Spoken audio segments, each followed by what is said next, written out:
ॐ अज्ञानतिमिरनाथस्य ज्ञानाञ्जनशलाकया चक्षुरुन्मिलितं येन तस्मै श्रीगुरुवे नमः। श्रीचैतन्यमनोभीष्टं स्थापितं येन भूतले स्वयं रूपः कदा मह्यं ददाति स्वपदान्तिकम्। वन्देऽहं श्रीगुरुं श्रीयुतापदकमलं श्रीगुरुं वैष्णवांश्च श्रीरूपं साग्रजातं सहगना रघुनाथं तं सजीवं साद्वैतं सावधूतं परिजना सहिता कृष्ण चैतन्य देवं श्रीराधा कृष्ण पादान् सहगना ललिता श्री विशाखा वितांश। हे कृष्णा करुणा सिंधु दीनबंधु जगतपते गोपेश गोपिका कांत राधा कांत नमस्तुते। ताप्त कांचन गौरांगे राधे वृंदावनेश्वरी वृषभानुसुते देवी प्रणमामि हरिप्रिये। वाञ्छा कल्पतरुभ्यश्च कृपा सिन्धुभैव च पतितानां पावनेभ्यो वैष्णवेभ्यो नमो नमः। नमो विष्णुपादाय कृष्णपृष्ठाय भूतले श्रीमते जयपताका स्वामीति नामिने। नमो आचार्य पादाय नितय कृपा पदायिने गौरकथा धामदाय नगर ग्राम तारिणे। नमो विष्णुपादाय कृष्ण पृष्ठाय भूतले श्रीमते भक्ति वेदांत स्वामी ते नामिने। नमस्ते सरस्वती देवे गौरवाणी प्रचारिणे निर्विशेष शून्यवादी पाशात देश तारिणे।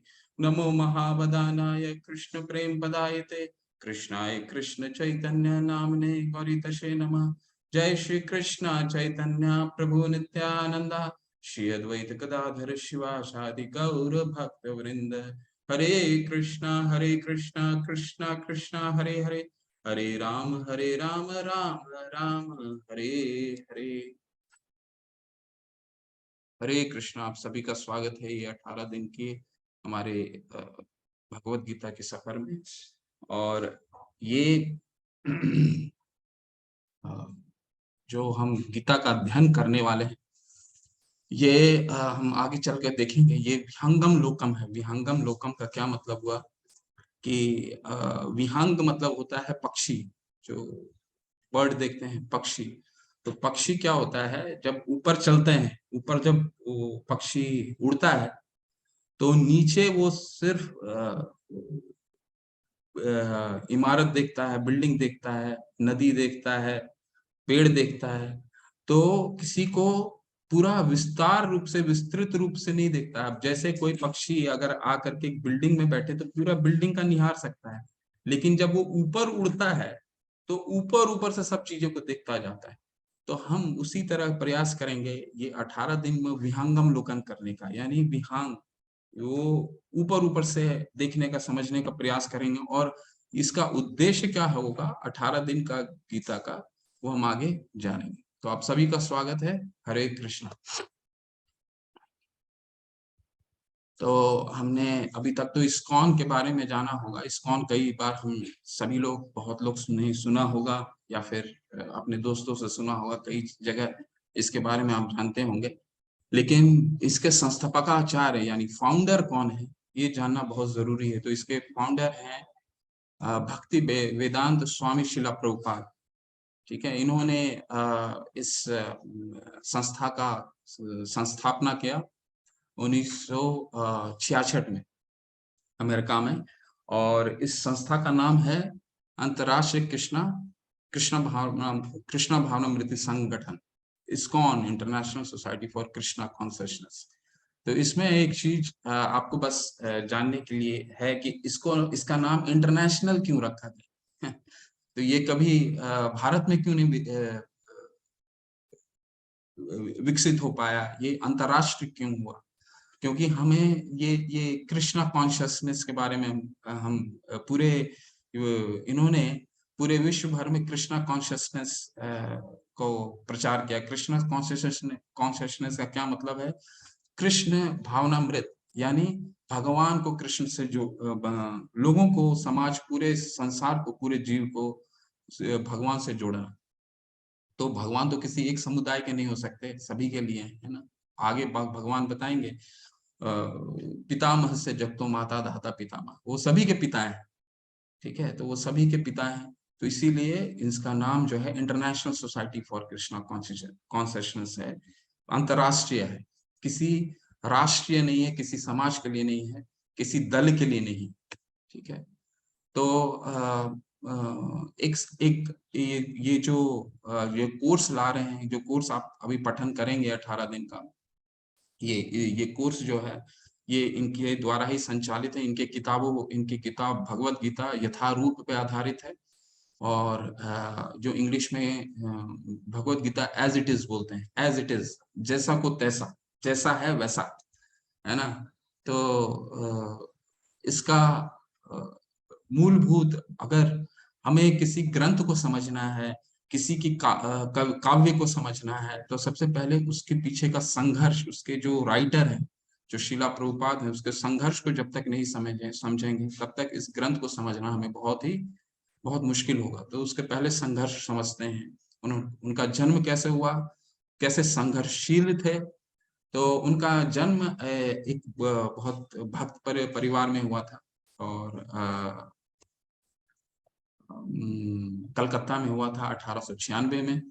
और जैसे आप पहले उनके पिता भी बहुत बड़े भक्त थे भगवान के, पूरा परिवार ही उनका बहुत बड़ा भक्त था, और शुरू से ही वो कृष्ण भावनामृत भगवान की भक्ति में आकृष्ट थे। और 5 वर्ष की उम्र में, जो पहला चित्र आप देख रहे हैं, 5 वर्ष की उम्र में ही जब बच्चों के खेलने जब बच्चे खेलते हैं, खेलने कूदने की उम्र होता है, तो बाहर बच्चों अपने मित्रों के साथ क्रिकेट खेलते हैं, फुटबॉल खेलते हैं। तो इन्होंने क्या किया, इन्होंने रथ यात्रा निकाली। कैसे यात्रा, यह अपने पिता से जिद करके लेके आए, अपने पिताजी से बोले कि मुझे रथ यात्रा करना है। हम लोग देखते थे, तो अपने मित्रों को बुला करके उन्होंने 5 वर्ष की उम्र में, सोचिए कितना उनकी एनर्जी कितना रहा होगा 5 वर्ष की उम्र में ही। और वो जो उन्होंने 5 वर्ष में जो रथ यात्रा निकाला था, 59 वर्ष के जब हो गए, 69 ईयर्स, तो भी उसी उत्साह के साथ 1966 से लेकर के 70 तक पूरे विश्व भर में वही रथ यात्रा निकली। ठीक है, तो वो उत्साह उन्होंने भक्ति में, वो उत्साह उसी तरह जो 5 साल की उम्र में दिखाया, तो वो उत्साह मेंटेन करा। ठीक है, हम लोगों का तो उत्साह जैसा होता है, हमारा वो उत्साह हम सोच भी नहीं पाते। ये बस अपनी तस्वीर देखते हैं, हम बोलते हैं देखिए बचपन कैसा था। लेकिन शिला प्रभुपाद 5 वर्ष में रथ यात्रा निकाली, वही एनर्जी के साथ उन्होंने 1966 में 69 ईयर्स के हो गए, 69 वर्ष के हो गए, तो उसी शक्ति, उसी एनर्जी के साथ उन्होंने रथ यात्रा पूरे विश्व भर में निकाला। जो दूसरा तस्वीर आप देख रहे हैं, ये इनका सबसे पहला, इनके गुरु के साथ जब इनका एक मित्र जो था, वो उनका गुरु के साथ उनका भेंट करवाया थे। उनका गुरु का नाम था भक्ति वेदांत सरस्वती ठाकुर, बहुत ही विद्वान पंडित थे। और उनके पहली मुलाकात से ही वो बहुत प्रभावित हुए थे। लेकिन वो उस समय महात्मा गांधी के जब फ्रीडम चल रहा था, स्वतंत्रता आंदोलन चल रहा था, तो उस समय उनके साथ उनके महात्मा गांधी जी के जो स्वतंत्रता आंदोलन है, उससे बहुत प्रभावित थे। तो लेकिन इनको मित्र लेकर गए इनके गुरु के पास, और इनके गुरु बहुत प्रभावशाली प्रचारक थे। और इन्होंने इनके जो गुरु हैं, इन्होंने कहा इनको कि तुम अंग्रेजी भाषा बोल सकते हो, तो तुम क्यों नहीं पूरे गीता का प्रचार भारतवर्ष में, पूरे विश्व भर में क्यों नहीं करते हो। तो दोनों में काफी वाद विवाद चलता रहा, क्योंकि वो तो बोल रहे हैं कि प्रभुपाद जी बताते हैं, अपने गुरु को बोलते हैं कि ये देश जो है ये अभी स्ट्रगल कर रहा है, अभी हम स्वतंत्र नहीं है। तो किसी को कृष्ण भावनामृत अगर सिखाना है, कृष्णा कॉन्शियसनेस सिखाना है, तो वो कैसे सीख सकता है जब हम स्वतंत्र ही नहीं है। तो उनके गुरु फिर बताते हैं, उनको अच्छे से समझाते हैं कि ये राजा प्रजा हमेशा हमारा जीवन, जिंदगी भर ये राजनीति हमेशा चलता रहेगा, लेकिन ये आज की सबसे तत्कालीन आवश्यकता है कृष्ण भावनामृत जागृत करना, लोगों को भगवान से जोड़ना। क्योंकि हम भगवान से जो विलग हुए हैं, सारी मुश्किलों का जड़ जो है वो यही है ना। तो बहुत प्रभावित हुए उनसे, और इतने प्रभावित हुए कि उन्होंने गुरु का वो वचन जो है कि आप पूरे विश्व भर में कृष्ण भावनामृत के आंदोलन को प्रचार करो, उन्होंने अपने जीवन भर उसका पालन किया। ठीक है, तो फिर जब उनका गुरु का जब उनके गुरु शरीर त्यागे, तो उनका जो संघर्ष था, वो संघर्ष उन्होंने फिर 1940 20 22 1940 में जो तीसरा आप तस्वीर देख रहे हैं, इन्होंने भारत में इन्होंने बहुत प्रयास किया इस चेतना को, इस कृष्णा कॉन्शियसनेस को स्टैब्लिश करने का बहुत प्रयास किया। सबसे पहला प्रयास था झांसी में, जो तीसरा तस्वीर आप देख रहे हैं, ये लीग ऑफ डिवोटी नाम का इन्होंने संस्था शुरू किया था, पर वो संस्था से कुछ ज्यादा लाभ उनको प्राप्त नहीं हुआ। तो प्रभुपाद जी का जन्म जो है 1896 में हुआ था, कलकत्ता में था, टॉलीगंज के शहर में, टॉलीगंज करके जगह है, वहां पे हुआ था। और इतने संघर्षशील थे वो कि उन्होंने पूरा जीवन अपना व्यापन कर दिया था कृष्णा कॉन्शियसनेस में। ठीक है, तो 69 वर्ष के जब उनको ये सफलता नहीं मिली भारत में, तो वो 69 वर्ष के एट एज ऑफ 69, ठीक है, 1965 में, ये उस समय की सबसे प्रसिद्ध शिपिंग कंपनी हुआ करती थी, सिंधिया बोलकर, सिंधिया स्टीम नेविगेशन कंपनी। ठीक है, तो उनकी जो मालकिन थी, उन्होंने उनको बोला कि आपका जो ये मालवाहक जहाज जो चित्र में देख रहे हैं, ये मालवाहक जहाज मतलब गुड्स कैरिंग जहाज। ठीक है, तो गुड्स मालवाहक जहाज था। तो ये उन्होंने उनसे आग्रह किया कि आप मुझे इसमें जाने दीजिए, ये अमेरिका जा रही थी। तो उन्होंने मना किया, उनके जो मालकिन थी उन्होंने मना किया कि नहीं, आपका 69 वर्ष का उम्र है और ये पूरा समुद्र में जाता है।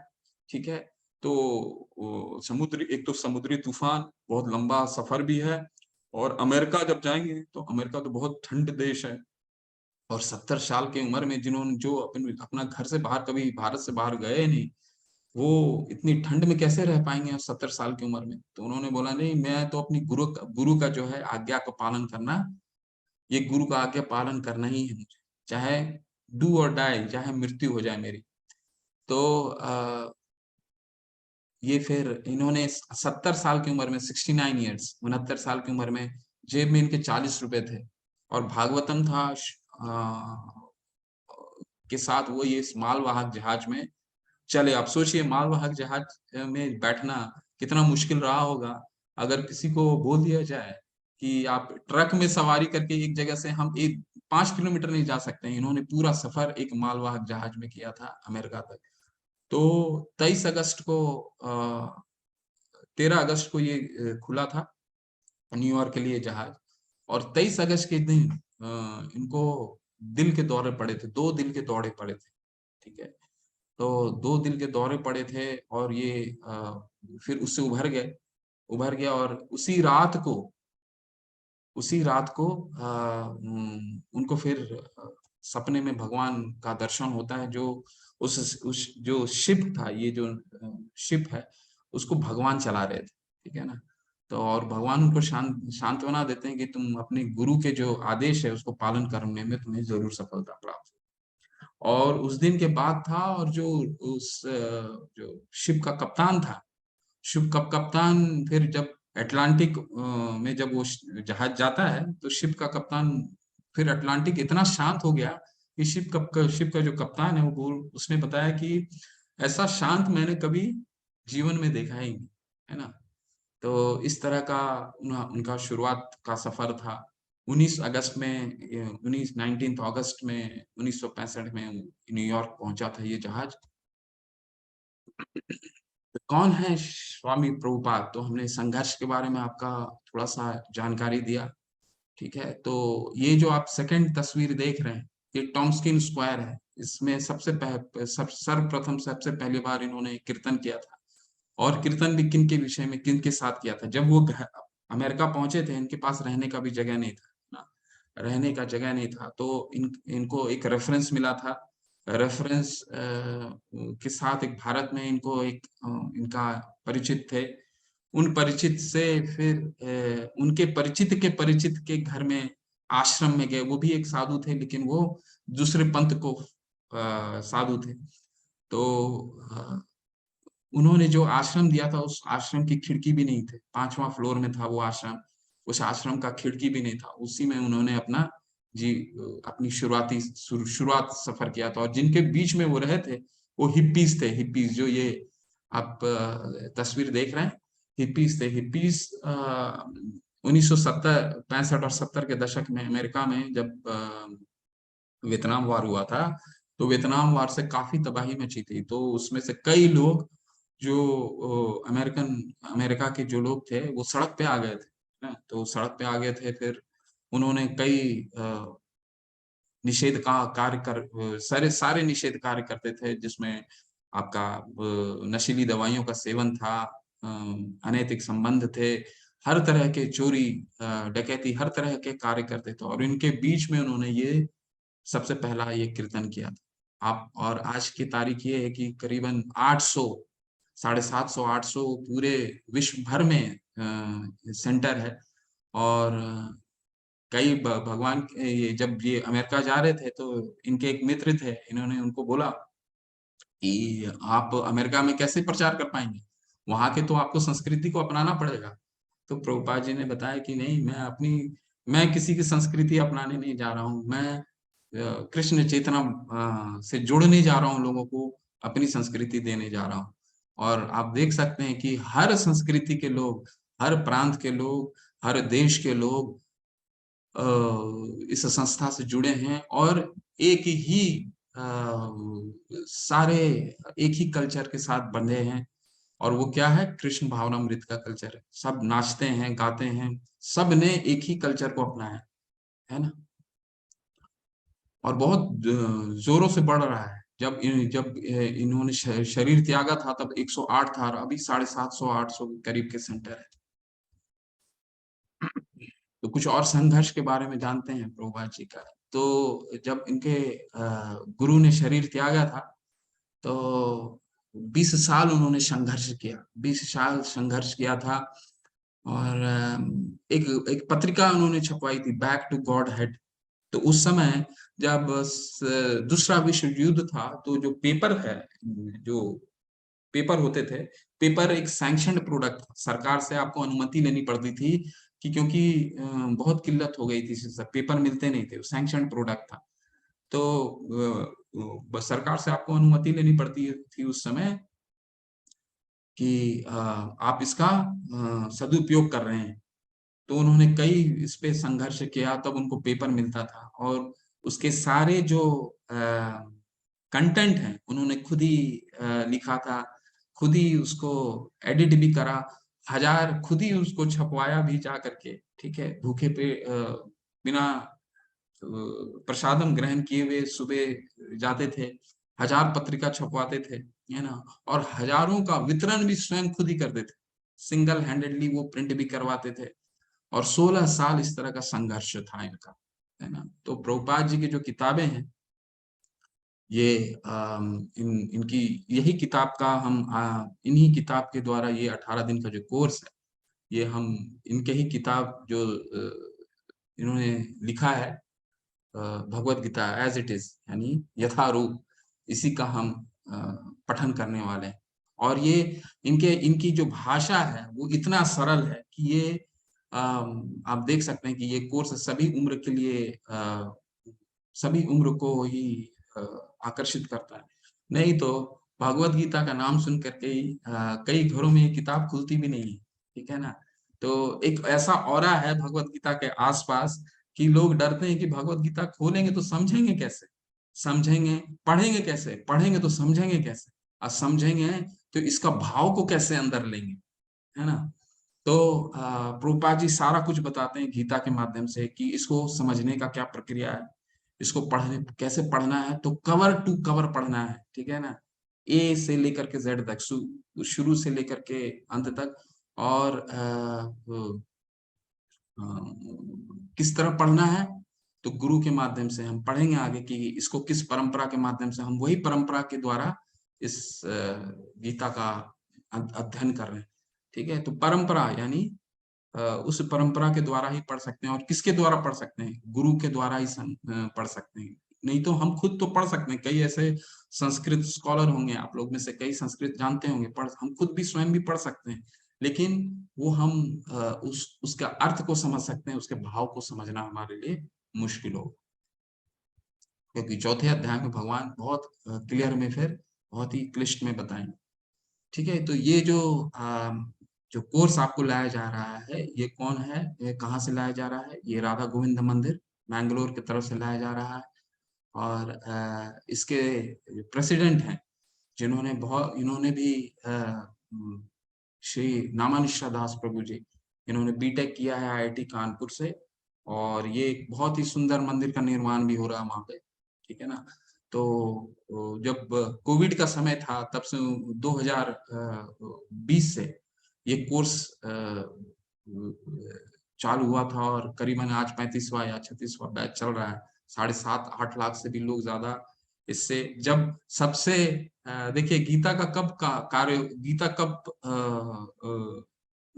अपना संदेश छोड़ता, पॉजिटिविटी कब लाता है? जब सबसे हर जगह नेगेटिविटी का, नकारात्मक सोच का जब उत्पन्न होता है, तब गीता सकारात्मक सोच उत्पन्न करता है। तो कोविड के समय में यानी सबसे नकारात्मक जब भाव था, तो उस समय से ये कोर्स चल रहा है, और आज हम बहुत ही सफलतापूर्वक 35वां या 36वां बैच कर रहे हैं। तो भगवत गीता क्या है? भगवत गीता एक महाकाव्य ग्रंथ है। महाकाव्य का क्या मतलब हुआ? महाकाव्य का मतलब हुआ जिसका एक एक शब्द, एक एक कथा वस्तु, एक एक लेखन, एक एक वातावरण सभी महान है। इसी को महाकाव्य बोलते हैं। एक एक चीज महान है, जिसमें हमारी सभी समस्याओं के उत्तर हैं। यह महात्मा गांधी द्वारा एक आध्यात्मिक शब्दकोश माना जाता था, और यह पूरे विश्व के कई लोगों के लिए प्रेरणा की पुस्तक है। तो आप समझिए 5,000 वर्ष पूर्व लिखा गया किताब। हम तो अपना हर कोर्स, हर साल एक नया क्लास में जब जाते हैं, कक्षा में जाते हैं, तो हम अपनी पुरानी किताब को जो है वो उसको डिस्कार्ड कर देते हैं, उसको रद्दी में दे देते हैं, या किसी को दान दे देते हैं, या पुरानी किताबों को पुरानी किताब की दुकान में बिक्री कर देते हैं। सुबह का समाचार पत्र पढ़ते हैं तो उसको तुरंत रद्दी बन जाता है। लेकिन आज ये गीता का हम अध्ययन कर रहे हैं, जो 5,000 वर्ष पहले लिखा गया, और आज भी वो हम उसका अध्ययन कर रहे हैं, आज भी व्यवहारिक है।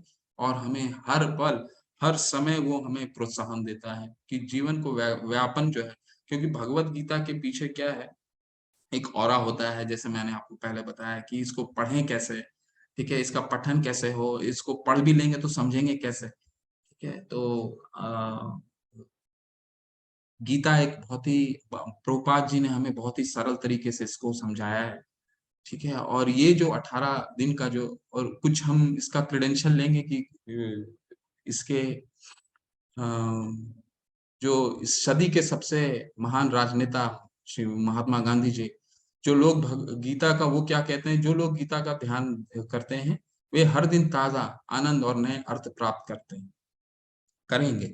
आइंस्टाइन जो इस सदी के सबसे महान वैज्ञानिक, जब मैं भगवत गीता पढ़ता हूँ और महसूस करता हूँ कि भगवान ने इस ब्रह्मांड को कैसे बनाया है जो इतना शानदार है, तो 15वें अध्याय में हम पढ़ेंगे, जब भगवान बताएंगे, जब अपना भगवान अपना दर्शन कराते हैं, अपना पूरे धाम का, अपना घर का दर्शन कराते हैं, तो बहुत अच्छा बताते हैं। न तद भाष्यते सूर्यो न शशांको न पावक यद गत्वा निर्वर्तन्ते तद धामम परमम मम।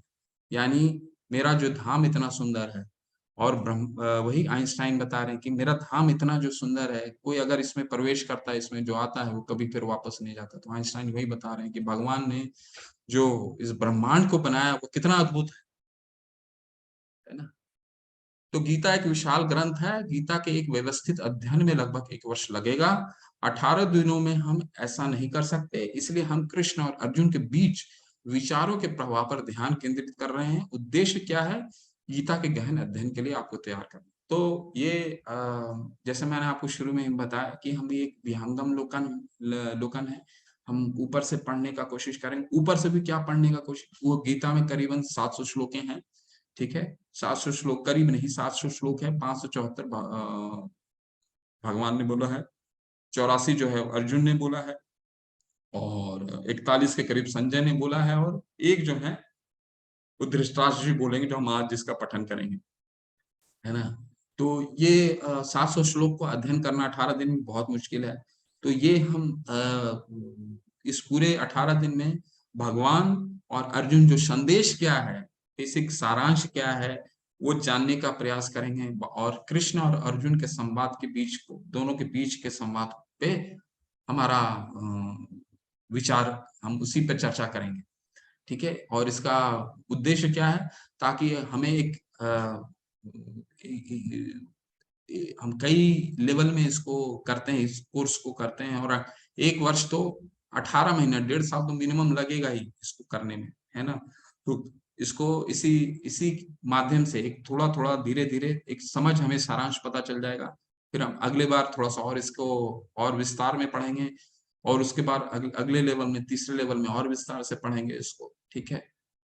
तो ये क्या है, हम सिर्फ अर्जुन और कृष्ण, भगवान और अर्जुन के बीच के संवादों का पे चर्चा अपना केंद्रित करेंगे। तो भगवत गीता क्या है, अर्जुन की माया को कृष्ण की व्यवस्था समझना होगा। यदि अर्जुन भ्रमित नहीं होता तो कृष्ण को भगवत गीता बोलने की कोई आवश्यकता नहीं होती। तो अर्जुन भगवत गीता के स्पष्ट पहले श्रोता हैं, फिर भी भगवत गीता सभी के हित के लिए। तो ये बहुत ही मुख्य है, बहुत ही इंपॉर्टेंट है, इसको महत्वपूर्ण है, इसको समझने का प्रयास कीजिए कि अर्जुन जो है एक बहुत ही महान योद्धा है। महान योद्धाएं नहीं है, महान भक्त हैं, जो स्वर्ग में भी विचरण करके आए हुए हैं, ठीक है। तो एक महान योद्धा है, भगवान के मित्र हैं, भगवान के भक्त हैं।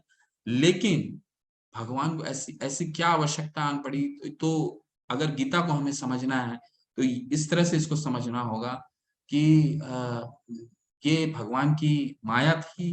उन्होंने इस तरह क्योंकि भगवान क्या है, भगवान ऋषिकेश है। ऋषिकेश का क्या मतलब है, भगवान का नाम, कई नाम आएगा, और हर नाम का अर्थ मैं बताऊंगा आपको।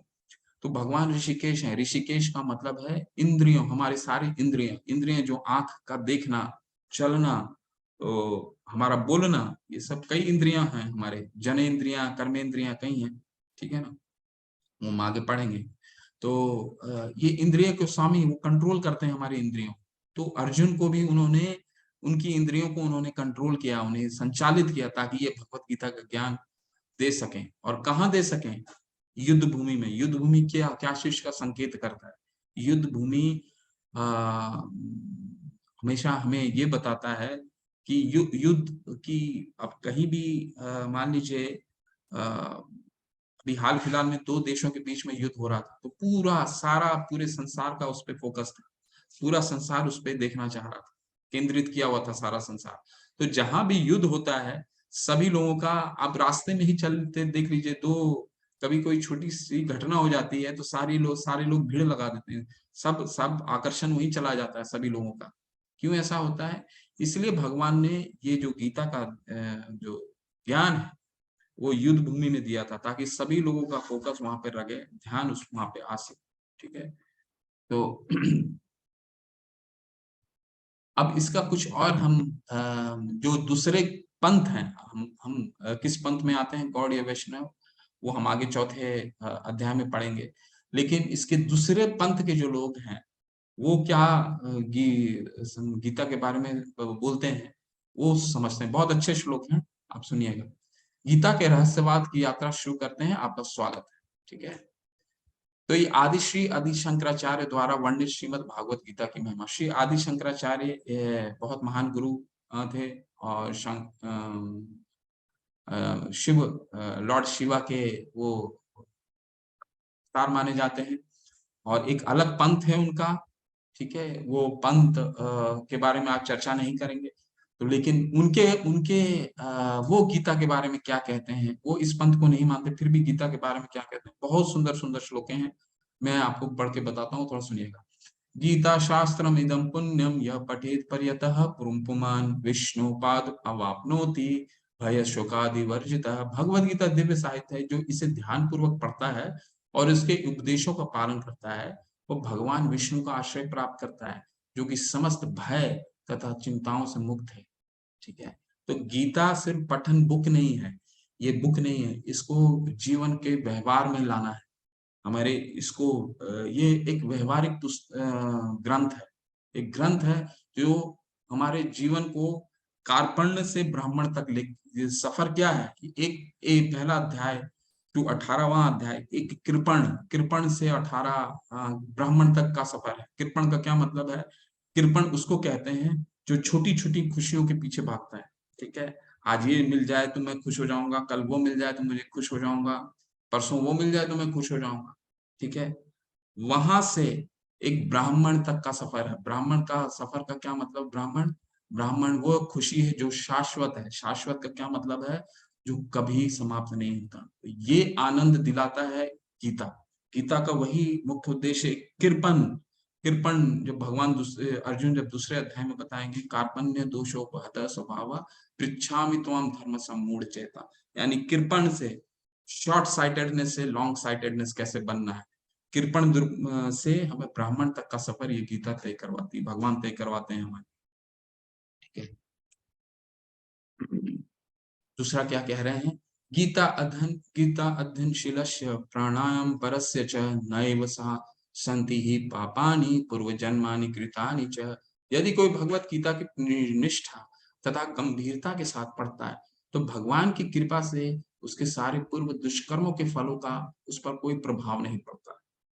तो ये एक बहुत ही जो उच्च कोटि के गुरु ने ये कह रहे हैं कि हमें इस गीता को पढ़ने का क्या तरीका है? गंभीर, सिंसियर, गंभीरता और निष्ठा के साथ हमें पठन करना है। और इसके पठन करने से क्या होगा? हमारे सारे दुष्कर्म, जो पुराने हमने दुष्कर्म करे हैं, वो उसका उसके फलों पर कोई प्रभाव नहीं पड़ेगा। लेकिन ये कब एप्लीकेबल होगा? जब हम आगे दुष्कर्म करना बंद करें। ठीक है, तो ये हमें पढ़ने का क्या तरीका है? निष्ठा और गंभीरता, सिंसियरिटी। बहुत सुंदर श्लोक है। मलिन मोचेन पुंसा जल स्नानम दिने दिने सकृद गीता अमृत स्नानम संसार मलनाशनम। मनुष्य जल में स्नान करके नित्य अपने को स्वच्छ कर सकता है, लेकिन यदि कोई भगवत गीता रूपी पवित्र गंगा जल में एक बार भी स्नान कर ले तो वह भौतिक जीवन यानी भव सागर की मलिनता से सदा सदा के लिए मुक्त हो जाता है। तो कितना सुंदर बता रहे हैं, बताइए। हमारे बॉडी में 9 द्वार हैं, 9 द्वार हैं। आंख, कान, 2 आंख, 2 कान, 4 हो गए, 2 नथुने, 2 6 हो गए, मुंह 7, और हमारी जनेंद्रियां और अ, हमारा अ, उपस्थ, यानी जहां से हम मल त्यागते हैं। तो ये 9 द्वार हैं हमारे शरीर के। ठीक है, इसी से हम कोई भी चीज ग्रहण करते हैं। ये समझिए, इसमें हर समय आपको गंदगी निकलता है। चाहे आप सो के उठे तो आंखों से निकलेगा, तो ये गंदगी निकलता है। तो इसके लिए हम क्या करते हैं? स्नान करते हैं, स्वच्छ होते हैं। ठीक है, स्वच्छ होते हैं। लेकिन यहाँ क्या बता रहे हैं? आदि शंकराचार्य बोल रहे हैं कि अगर हम भगवत गीता का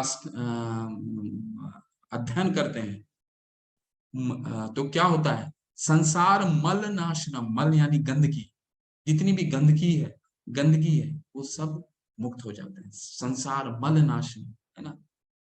तो हमारा जो कार्य हम स्नान करके करते हैं, गीता का अध्ययन कर करके, ऐसा मतलब, ये मतलब नहीं कि हम स्नान करना छोड़ दें। इसका कहने का मतलब ये है, आदि शंकराचार्य कह रहे हैं, जो हमें गंगा में स्नान करने का जो पुण्य प्राप्त होगा, ठीक है, हमारे जो पापों से हम मुक्ति मिलेगी, वो गीता के अध्ययन से सारे मल क्या नाश हो जाएगा। गीता सुगीता कर्तव्या किमन्यो शास्त्र विस्तरे यह स्वयं पद्मानभस्य मुक्त पद्मा दवनी श्रिता। चूंकि भगवत गीता भगवान के मुख से निकली है, अतएव किसी अन्य वैदिक साहित्य को पढ़ने की आवश्यकता नहीं रहती। केवल भगवत गीता ही ध्यान पूर्वक तथा मनोयोग से श्रवण तथा पठन करना चाहिए। केवल एक पुस्तक भगवत गीता ही पर्याप्त है, क्योंकि यह समस्त वैदिक ग्रंथों का सार है और इसका प्रवचन भगवान ने किया है। तो ये है क्या है? भगवत गीता। भगवत का क्या मतलब होगा? श्रीमद भगवत गीता। श्रीमद मतलब श्री यानी राधा रानी, मद यानी श्री राधा रानी के आशीर्वाद से भगवत गीता यानी भगवान का गीत है। हम अपनी चिंताओं को दूर करने के लिए हमेशा हम किसी ना किसी तरह का गीत सुनते हैं। तो कभी बॉलीवुड का गीत, कभी हॉलीवुड का गीत सुनते हैं। तो उससे क्या होता है, हम अपने आप को उससे आनंद महसूस करते हैं। लेकिन ये तो भगवान का गीत है, ठीक है, इसलिए ये सभी सभी भगवान ने स्वयं बोला है, इसीलिए ये सभी का सभी शास्त्रों का सार है। ठीक है, तो कई लोग पूछते हैं कि इतने तो स्पिरिचुअल बुक्स हैं, ठीक है, इतने भगवान के बारे में सब स्पिरिचुअल बुक्स में हमें पता चलता है, तो भगवत गीता में ऐसा क्या है? तो आप एक चीज आप स्वयं इसका मनन करके देखिए कि अगर कोई आपसे ये कहता है कि अगर आपके बारे में जानना है तो आपके रिलेटिव आपके बारे में ज्यादा जानेंगे कि आप स्वयं अपनी आपके बारे में ज्यादा आप अपने बारे में ज्यादा जानें? निश्चित रूप से आप स्वयं अपने बारे में ज्यादा जानते हैं। अगर कोई ये बोले आप अपने बारे में बताइए, ठीक है, तो आप स्वयं अपने बारे में ज्यादा जानेंगे। तो भगवान का ये गीत है, इसलिए सबसे महत्वपूर्ण भगवान ने स्वयं बोला है। बाकी हो सकता है आसपास रहे, क्योंकि बाकी उनके आचार्य ने लिखा है, लेकिन ये भगवान स्वयं बोला है, इसलिए सबसे महत्वपूर्ण है। ये सभी सभी शास्त्रों का सार है। भारत अमृत सर्वस्वं विष्णु वक्राद्वनि धृतम गीता गंडोदकम पीत्वा पुनर्जन्म विद्यते। जो गंगा जल पीता है वो मुक्ति प्राप्त करता है, अतएव उसके लिए क्या कहा जाए जो भगवत गीता का अमृत पान करता हो। भगवत गीता महाभारत का अमृत है और इसे भगवान कृष्ण ने स्वयं सुनाया है। तो हमें ये इसको भगवत गीता में तो हमें बहुत, ये महाभारत में तो बहुत आनंद आता है, कई लोगों को आनंद आता है। क्यों आनंद आता है? क्योंकि कथा में हमें बहुत, जैसे हम कोई कथा सुनते हैं, कथा में हमें बहुत रोचक लगता है, कथा बहुत रोचक लगता है, लेकिन उसका जो फिलॉसफी है, जो अमृत है वो है गीता। ठीक है, तो महाभारत में हमें हम सबों को बहुत इंटरेस्ट रहता है वो, क्योंकि वो कथा है, ठीक है, लेकिन उसकी जो अमृत है वो क्या है? वो है गीता। बहुत सुंदर है ये श्लोक। सर्व उपनिषदो गावो दोग्धा गोपाल नंदनम पार्थो वत्स सुधी भोक्ता दुग्धम गीतामृतम महता। यह गीता उपनिषद, भगवत गीता जो समस्त उपनिषदों का सार है, गाय के तुल्य है। तो इसको क्या बता रहे हैं? बता रहे हैं आदि शंकराचार्य कि ये जो गीता है वो गाय है, ठीक है, और ग्वाल बाल के रूप में विख्यात भगवान कृष्ण इस गाय को दूह रहे हैं। और भगवान कौन है? भगवान है ग्वाल बाल के रूप में इस गाय को दूह रहे हैं, ठीक है, और इसके दूध को पीने वाले कौन है? सबसे पहला बछड़ा कौन है? तो अर्जुन है। और बाकी के पीछे कौन है? भक्त लोग इसका दूध पान कर रहे हैं। तो अर्जुन बछड़े के समान है और सारे विद्वान तथा शुद्ध भक्त भगवत गीता के अमृतमय दूध का पान करने वाले। बहुत सुंदर श्लोक है ये। एकम शास्त्रम देवकी पुत्र गीतम एको देवो देवकी पुत्र एव एको मंत्रस्तस्य नामानि यानि कर्म एकम तस्य देवस्य सेवा। आज के युग में लोग एक शास्त्र, एक ईश्वर, एक धर्म तथा एक वृत्ति के लिए अत्यंत उत्सुक हैं। अतएव सारे विश्व के लिए केवल एक शास्त्र भगवत गीता हो, सारे विश्व के लिए एक ईश्वर हो देवकी पुत्र श्री कृष्ण, एक मंत्र, एक प्रार्थना हो, उनका नाम का संकीर्तन क्या है? हरे कृष्ण कृष्ण कृष्ण हरे हरे, हरे राम राम राम हरे हरे। केवल एक ही कार्य हो, भगवान की सेवा। तो सुन सोच के जरा मनन कीजिए। आज के तारीख में हमारे पास प्रभुपाद जी बताते हैं कि ये सबसे शांति लाने के लिए एक यूनाइटेड संयुक्त राष्ट्र का गठन किया गया था, लेकिन क्या वो पीस ला पाया? क्या नहीं ला पाया, क्योंकि इन दो दोष, आज कई देश अपने आप में लड़ रहे हैं, हम कई, हमारे बगल के कई देश हमसे लड़ाई के लिए आतुर रहते हैं। तो क्या हम सफल हो पाए शांति लाने में? नहीं ला पाए। तो उसको शांति लाने का क्या तरीका है? शांति लाने का एक ही तरीका है कि हम सबको अगर पता चल जाए कि हमारे सबके पिता एक ही हैं, ठीक है, और हम सब एक ही पिता के पुत्र हैं, तो हम निश्चित रूप से हमारे में एक ना एक क्योंकि कभी वो भाईचारा विकसित होगा। और प्रभुपाद जी ने वो करके दिखाया। कई प्रांत के लोग, कई देश के लोग एक साथ मिल करके एक ही छत के नीचे रहते हैं और एक उद्देश्य के लिए कार्य करते हैं इस्कॉन में। तो यही बोलने के प्रयास कर रहे हैं आदि शंकराचार्य।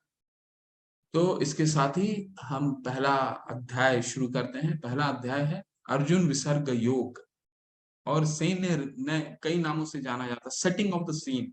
ये पूरे गीता को पूरे गीता के अध्याय को ये एक सेटिंग ऑफ द सीन है, यानी ये यहाँ से ये फाउंडेशन देगा, ये एक तरह से नींव रखेगा जहां से गीता क्यों सुनाई गई ये हमें पता चलेगा। और इसको एक और नाम से बोला जाता है अर्जुन का योग विलाप। ठीक है, अर्जुन का योग विलाप, सैन्य निरीक्षण, इस तरह के नामों से बुलाया जाता है। सबसे प्रथम श्लोक पढ़ते हैं, बहुत ही इंपॉर्टेंट, बहुत महत्वपूर्ण। धृतराष्ट्रोवाच धर्म क्षेत्रे कुरुक्षेत्रे संवेतायुयुत्सवा मामका पांडवाश्चैव किम कुर्वते संजय। धृतराष्ट्र ने कहा, हे संजय, धर्म भूमि कुरुक्षेत्र में युद्ध की इच्छा से एकत्र हुए मेरे तथा पांडु के पुत्र ने क्या किया। तो ये अध्याय शुरू करने से, ये शुरू करने से पहले आपको थोड़ा सा बता देता हूँ महाभारत का पृष्ठभूमि, क्यों महाभारत हुआ। 2-4 मिनट लगेंगे। महाभारत देखिए, दो भाई थे, ठीक है, पांडुपुत्र और पांडु और धृतराष्ट्र। ठीक है, ये धृतराष्ट्र जन्मांध थे, जन्म से अंधे, लेकिन उनके जो तीसरे भाई थे, तीसरे विदुर, जो उनके मंत्री थे, उन्होंने कहा कि एक शास्त्रों के अनुसार एक जन्मांध जो है वो राज का राजा या शासन नहीं कर सकता। तो उसके बाद पांडु जो है, उनके जो छोटे भ्राता थे, उनको उन्होंने राजा घोषित किया। ठीक है, और यही जो नींव था, यही ईर्ष्या और जलन का नींव उत्पन्न करता है धृतराष्ट्र के मन में, क्योंकि उसे राज्य का भोग था, राज्य की लालसा थी, वो अंत तक रहा। और इसके बाद जब उनके भाई की जब शरीर त्यागा उन्होंने, तो उनके जो 5 पुत्र थे, पांडु पुत्र जिनको बोलते हैं, वो पांडु पुत्र का भरण पोषण, पालन पोषण इनके ही कंधे पे था। पर उन्होंने अपने पुत्र को, जबकि युधिष्ठिर थे जो थे, अपने पुत्र बड़े थे, लेकिन अपने पुत्र को राजा बनाना चाहा। ठीक है, और कई के बीच में फिर कई संघर्ष हुआ। फिर आप लोग सबको ज्ञात होगा कि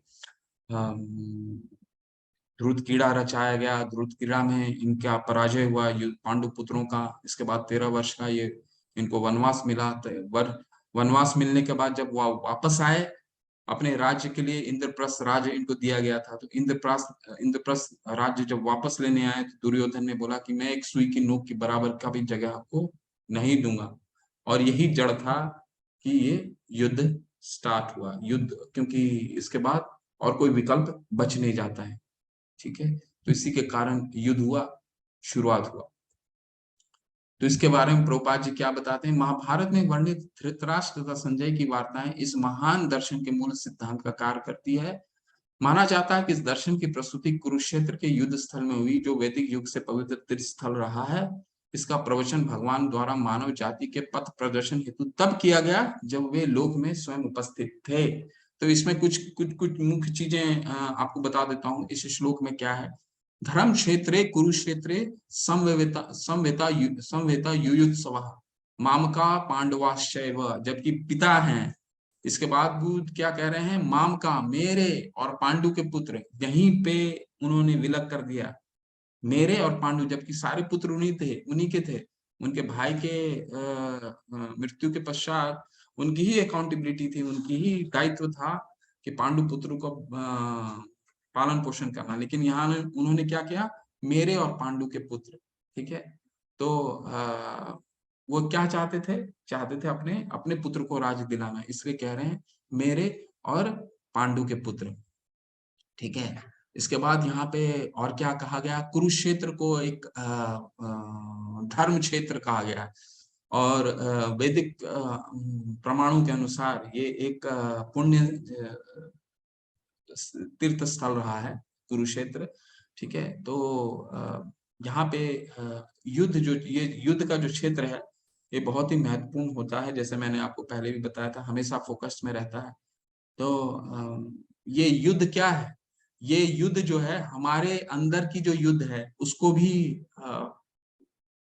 उसको भी बताता है। हमारी अंदर की जो युद्ध है, बुराई है, उसको भी बताता है। क्या बुराई है, हमारा लालच, अहंकार, क्रोध, स्वार्थ, अज्ञान, ठीक है, आलस, भय, चिंता, इस तरह का हमारे में हमेशा मन में संशय इस तरह का रहता है। ठीक है, तो भगवान ने इसको कहाँ पे चुना बोलने के लिए, कुरुक्षेत्र में। ठीक है, तो कुरुक्षेत्र जो है वो एक युद्ध भूमि है। और युद्ध भूमि क्या चीज का हमारे जीवन में कह रहा है? हमारे जीवन में भी युद्ध जो चलता रहता है। इसीलिए भगवत गीता हमें कब पठन करना है? हर समय। ठीक है, क्यों? क्योंकि ये युद्ध जो वहां कुरुक्षेत्र में चल रहा है, हमारे मन के अंदर भी हमेशा चलता रहता है, अहंकार का, क्रोध का, लालच का, स्वार्थ का, भय का। हम हमेशा एंग्शियस रहते हैं, एंग्जाइटी रहता है, चिंतित रहते हैं, है ना।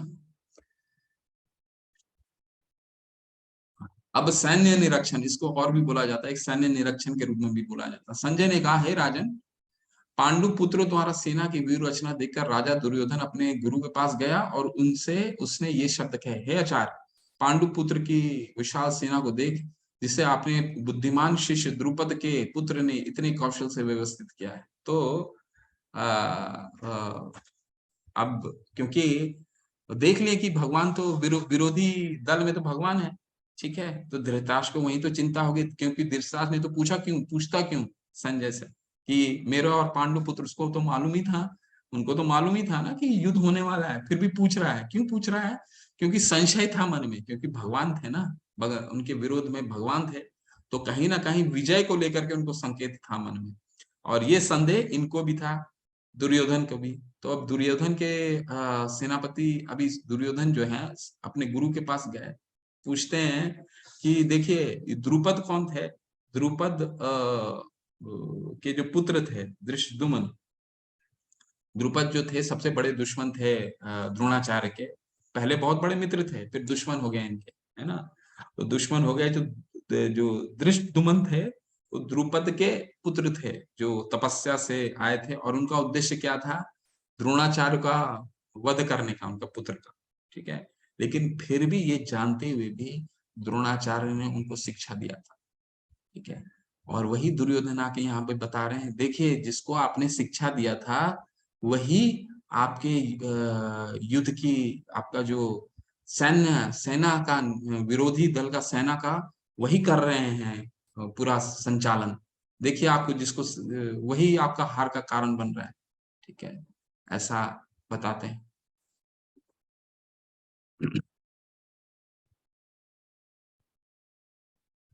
तब कुरुवंश के वयोवृद्ध परम प्रतापी एवं शुद्ध पितामह ने सिंह गर्जना की सी ध्वनि करने वाले अपने शंख का उच्च स्वर से बजाया, जिससे दुर्योधन का हर्ष हुआ। ठीक है, अब तक दुर्योधन बहुत चिंतित है। ठीक है, जबकि उनके पास क्या थी? उनके पास 11 अक्षौणी सेना थी। 11 अक्षौणी सेना का मतलब होता है करीबन उनके पास 1.5 से 2 लाख सैन्य। देखिए 1.5 से 2 लाख के करीब इनका वो था, सैन्य जो होता है ना, आर्मी, जिसको डिफेंस बोलते हैं, आर्मी था। तो इनके पास 11 अक्षौणी सेना थी, और पांडु पुत्र के पास तो सिर्फ 7 ही था। ठीक है, एक एक अक्षौणी सेना में मुझे स्मरण हो, करीबन 21-22 हजार के करीब आपको रथ होते थे, 21-22 हजार के करीब हाथी होते थे, 65 हजार के करीब होते थे घुड़सवार, और 1 लाख के करीब होते थे पैदल सेना सैनिक। तो इतना स्ट्रेंथ था, इसके बावजूद उनके मन में भय था। द्रोणाचार्य के पास गए बोलते हुए। और अब क्या हुआ? पितामह के पास गए, तो फिर पितामह के पास दौड़ते हुए गए, लेकिन पितामह ने, उनको लग गया कि द्रोणाचार्य, ये जो दुर्योधन है, वो थोड़ा सा चिंतित हैं, थोड़ा विचलित हैं। तो उनको क्या किया उन्होंने? सिंह फिर अपना शंख बजाया। ठीक है, वो शंख उन्होंने बहुत ही नकारात्मक ढंग से, बहुत नेगेटिव से बजाया था। क्यों? क्योंकि उनके, वो तो बहुत ही युद्ध जो कर रहे थे वो अंदर मन से तो कर नहीं रहे थे, तो एक नकारात्मक ढंग से शंख बजाया उन्होंने। ठीक है, अब पांडुपुत्र ने क्या किया, ये देखिए अर्जुन ने क्या। तत्श्वेत तत्श्वेत हरे युक्ते महति सायनंदने स्थितौ माधवा पांडवाश्चैव दिव्यो शंखो प्रदमतु। दूसरी ओर से श्वेत घोड़ों द्वारा खींचे जाने वाला विशाल रथ पर आसीन कृष्ण तथा अर्जुन ने अपने अपने दिव्य शंख बजाए। तो अब अर्जुन और भगवान बजा रहे हैं। और श्वेत घोड़ा, ये जो श्वेत घोड़ा था कोई साधारण घोड़ा नहीं था, ये अग्निदेव ने दिया था अर्जुन को, और ये विजय का प्रतीक था। क्योंकि अग्निदेव जो अग्निदेव ने का जो रथ था, घोड़े थे सफेद घोड़े, वो कहीं कभी पराजय को सामना नहीं किए थे। ठीक है, तो और यहाँ पे क्या बता रहे हैं? तो उन्होंने दिव्य शंख बजाया। तो ये शंख का जो नाद था वही जीत का संकेत दे रहा था। जयस्तु पांडु पुत्रा नाम यक्षा पक्षे जनार्दनम, जहां भगवान होते हैं वहां विजय तो होना निश्चित है। जयस्तु पांडु पुत्रा नाम।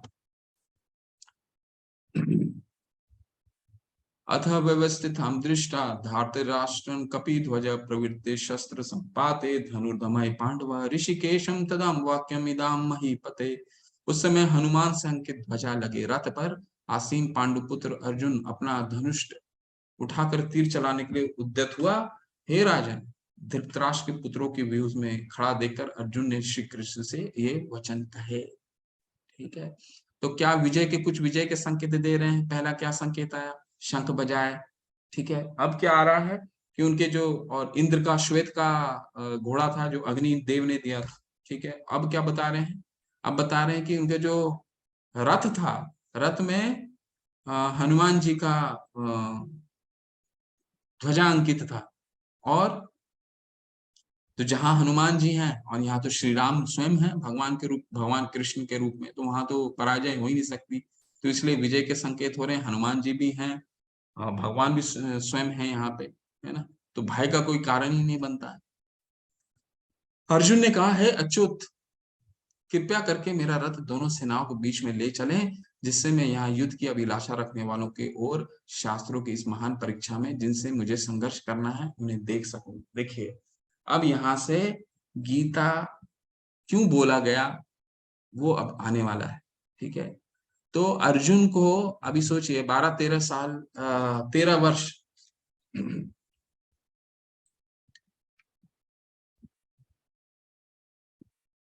13 वर्ष उन्होंने संघर्ष किया था इस युद्ध के लिए।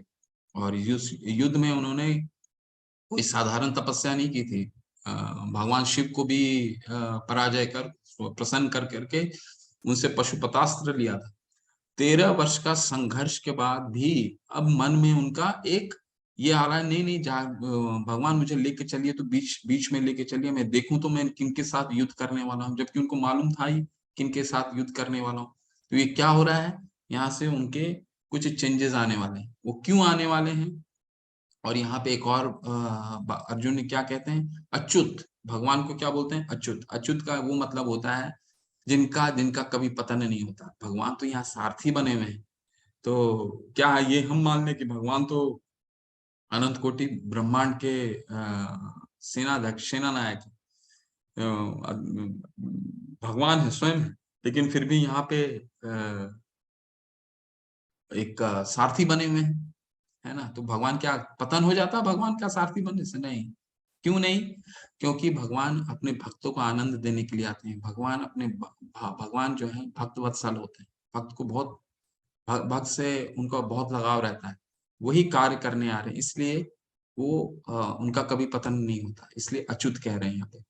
अर्जुन ने वहां पर दोनों पक्षों की सेनाओं के मध्य में अपने चाचा, ताऊओं, पितामह, गुरुओं, मामाओं, भाइयों, पुत्रों, पौत्रों, मित्रों, ससुरों और शुभ चिंतकों को भी देखा।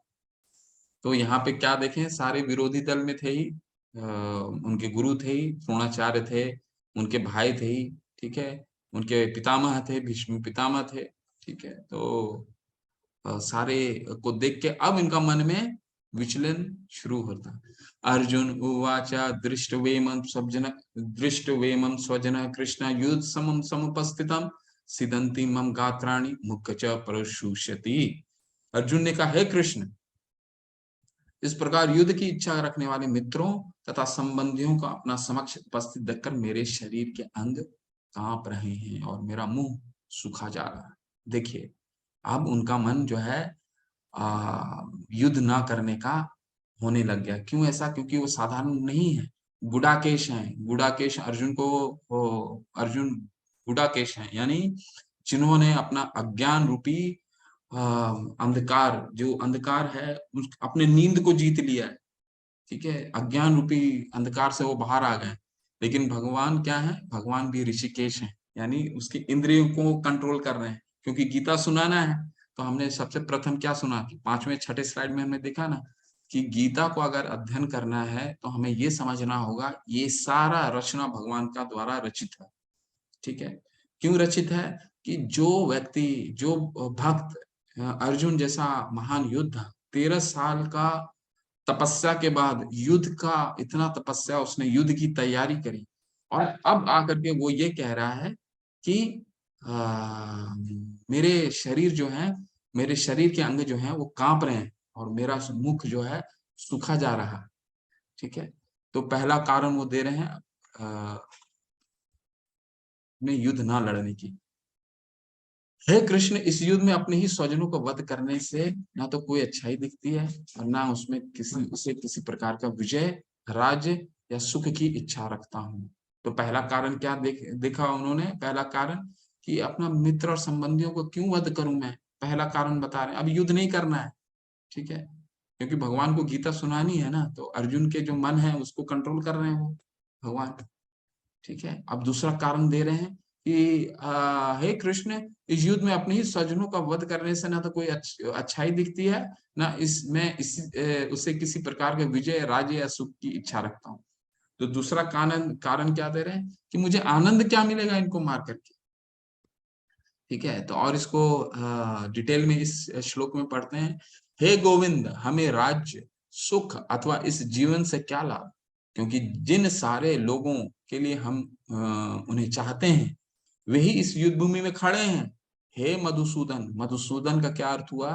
भगवान एक मधु नामक राक्षस का वध किया था उन्होंने, तो वो उम्मीद कर रहे हैं भगवान से, क्यों उनके जो ये संशय आ रहे हैं, अर्जुन के मन में संशय जो आ रहा है, जो डाउट आ रहा है कि क्यों मारना है, तो वो डाउट रूपी राक्षस, संशय रूपी राक्षस को भगवान जो है वध कर दें, इसलिए बोल रहे हैं हे मधुसूदन।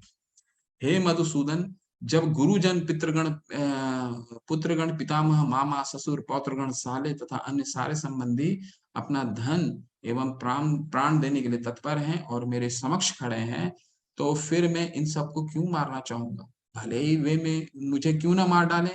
हे जीवों के पालक, मैं इन सबों से लड़ने की तैयार नहीं हूँ, भले ही बदले में मुझे 3 लोगों क्यों ना मिलते हो। इस पृथ्वी के तो बात ही छोड़ दें, भला धृतराष्ट्र के पुत्रों को मारकर हमें कौन सी प्रसन्नता मिलेगी। तो कुछ कुछ मुख्य चीजें समझने का प्रयास करते हैं। पहला क्या उन्होंने बोला, पहला क्या कारण बताया अर्जुन ने नहीं लड़ने का, कि अपने स्वजनों की मृत्यु हो जाएगी, पहला ये बताते हैं। दूसरा बताते हैं इनको मार के क्या आनंद प्राप्त होगा। तो ऐसा क्यों बोल रहे हैं आनंद क्या प्राप्त होगा? क्योंकि सारे लोग जब की वध हो जाएगा, सारे लोग जब मृत हो जाएंगे, तो वो अपना आनंद किससे साझा करेगा? जो भी हमें जो मान लीजिए भौतिक कार्य हम करते हैं, कोई भी सफलता हमें मिलता है ना, तो सफलता हमें मिलता है, ये किसी से हम साझा करते हैं तभी तो हमें प्रसन्नता मिलती है ना, तभी तो हम खुश होते हैं कि हम कोई सक्सेस मिला, हमें सफलता मिली है, किसी से हमने साझा किया।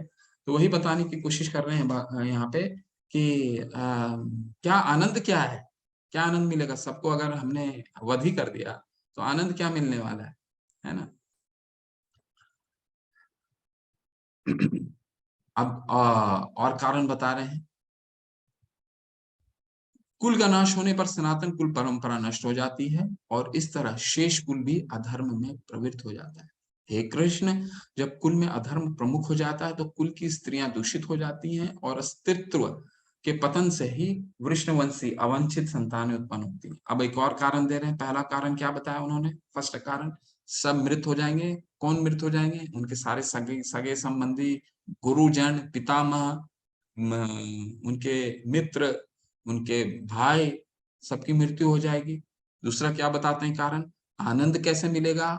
अगर मैंने सबको मार ही दिया और राज भी मुझे मिल गया, ठीक है, चाहे मैं ये तो ये मैं मुझे जो आनंद की प्राप्ति होगी वो मैं साझा किससे करूंगा? और अब तीसरा बता रहे हैं, तीसरा क्या बता रहे हैं कि जितने वयोवृद्ध हैं, जितने वरिष्ठ लोग हैं, जो बड़े लोग हैं, वो अगर उनकी मृत्यु हो जाती है तो सारी कुल परंपरा, क्योंकि वो तो जितने हमारे वयोवृद्ध होते हैं उनका ही तो कार्य होता है कि कुल परंपरा को संजोग के रखना उनका ही कार्य होता है। तो वो सारी कुल की परंपराएं नष्ट हो जाएंगी, वो वही नहीं रहेंगे, कोई पिता नहीं रहेगा, कोई भाई नहीं रहेगा, कोई पति नहीं रहेगा। तो जब नहीं रहेगा तो कुल की परंपराएं तो नष्ट हो जाएंगी। कुल की परंपराएं नष्ट हो जाएंगी, तो सारे जब लोग नहीं रहेंगे, तो जो घर की स्त्रियां हैं, माताएं हैं, उनका कहीं भी शोषण हो सकता है, ठीक है ना, शोषण होगा।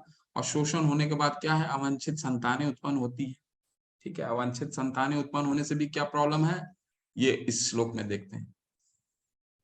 संकारो नरकैव कुलुन्धाना कुलस्य च पतन्ति पितरो हि ऐसा लुप्त पिंडो दक क्रिया। अवांछित संतानों की वृद्धि से निश्चय ही परिवार के लिए तथा पारिवारिक परंपरा को विनिष्ट करने वालों के लिए नारकीय जीवन उत्पन्न होता है। ऐसे पतित कुलों के पुरखे पितृलोक गिर जाते हैं, क्योंकि उन्हें जल तथा पिंड दान देने की क्रिया समाप्त होती है। तो क्या होता है, वैदिक वेदों में वर्णन है कि पिंडदान जो है बहुत महत्वपूर्ण माना जाता है। इससे क्या होता है कि जो सूक्ष्म शरीर है, जो स्थूल शरीर से जब सूक्ष्म जाता है, तो हमारे जो पूर्वज होते हैं, जिनका शरीर सूक्ष्म, उनको स्थूल शरीर नहीं मिलता है। तो एक परंपरा है कि अगर जब वो कहना चाह रहे हैं अर्जुन कि अगर ये अवांछित जो संतानें उत्पन्न होंगी, वो तो पिंडदान तो करेंगे नहीं। पिंडदान मतलब जो भगवान को भोग चढ़ाते हैं, भोग चढ़ा करके जो हम पूर्वजों को जो प्रसाद देते हैं, अर्पित करते हैं, वो तो देंगे नहीं, क्योंकि परंपरा तो फॉलो करेंगे नहीं वो अवांछित संतानें। तो इससे क्या होगा, इससे क्या होगा कि हमारा जो परंपराएं हैं, वो जो पिंडदान करने का परंपरा है, वो भी नाश हो जाएगा, सारी परंपराएं नष्ट हो जाएंगी। लेकिन प्रभुपाद जी क्या बताते हैं कि जो भक्ति करता है, वो ऐसे हजारों पितरों को ऐसे संकट से उबार देता है। लेकिन अर्जुन यहाँ डाउट में है। अर्जुन यहाँ अपना प्रॉब्लम बता रहे हैं, कारण बता दिए। पहला क्या कारण बताया कि सबका वध हो जाएगा, मृत्यु हो जाएगी। दूसरा क्या बताया, आनंद कैसे मिलेगा, ठीक है, आनंद किससे साझा करेंगे, सबकी मृत्यु हो जाएगी। तो चौथा क्या बताया, चौथा बताया कि कुल की परंपराएं नष्ट हो जाएंगी, ठीक है। कुल की परंपराएं नष्ट हो जाएंगी तो क्या होगा कि कोई वयोवृद्ध नहीं रहेगा पूरे परिवार जन में, कोई वयोवृद्ध नहीं रहेगा परंपरा संभालने के लिए। फिर क्या होगा कि स्त्रियां दूषित हो सकती हैं, कोई उनका शोषण कर सकता है, अवांछित संतानें उत्पन्न होंगी, और अवांछित संतानें उत्पन्न होने से क्या होगा, पिंडदान की जो वैदिक परंपराएं हैं वो नष्ट हो जाएगा। ये सबसे अंतिम श्लोक है। संजय उवाच एव मुक्त्वा अर्जुन संख्ये रथोपस्थ उपावस्था विसर्ज्य संशरः चापम शोक संविग्न मानसः। संजय ने कहा, युद्ध भूमि में इस प्रकार कहकर अर्जुन ने अपना धनुष तथा बाण एक ओर रख दिया और शोक संतप्त चित्त से रथ के आसन पर बैठ गया।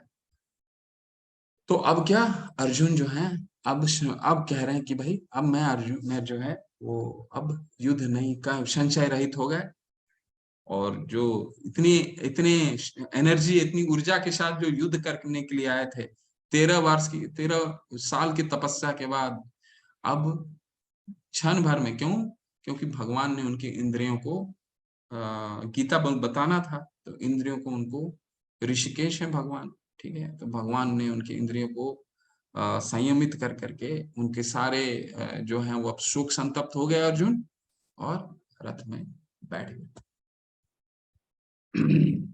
हरे कृष्णा। इसी के साथ पहला अध्याय आपका समापन होता है। तो अभी इस अध्याय में हमने कभी कभी कहीं भी भगवान जो हैं वो अभी कुछ भी नहीं बताए, अभी अब एक शब्द भी नहीं सुने। तो इससे बहुत बड़ा हमें सीख मिलेगा, कल हम सीखेंगे इसमें कि भगवान कह सकते थे, पहले बार में ही कह सकते थे, दूसरे जैसे ही अर्जुन को बोला कि मैं युद्ध नहीं करना चाहता हूं, तो भगवान वह बोल सकते थे कि नहीं, ये मैं बोल रहा हूं, तुम युद्ध करो।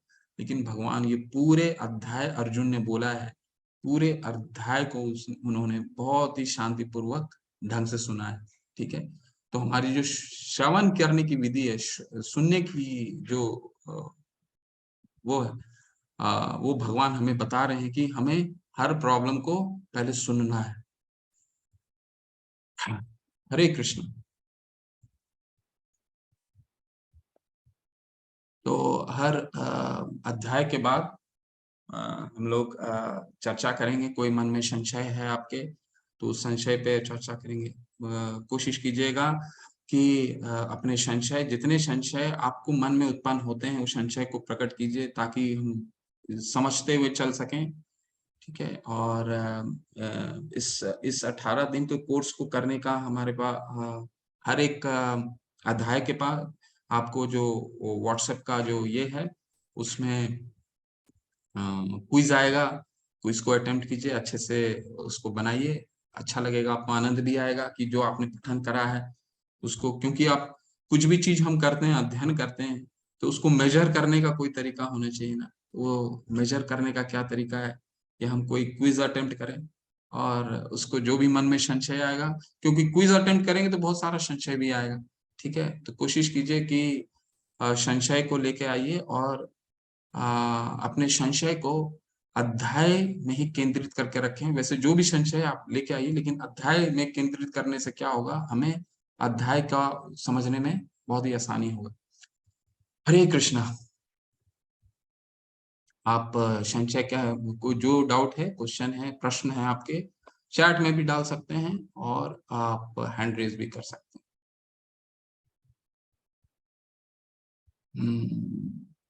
आपके प्रश्न का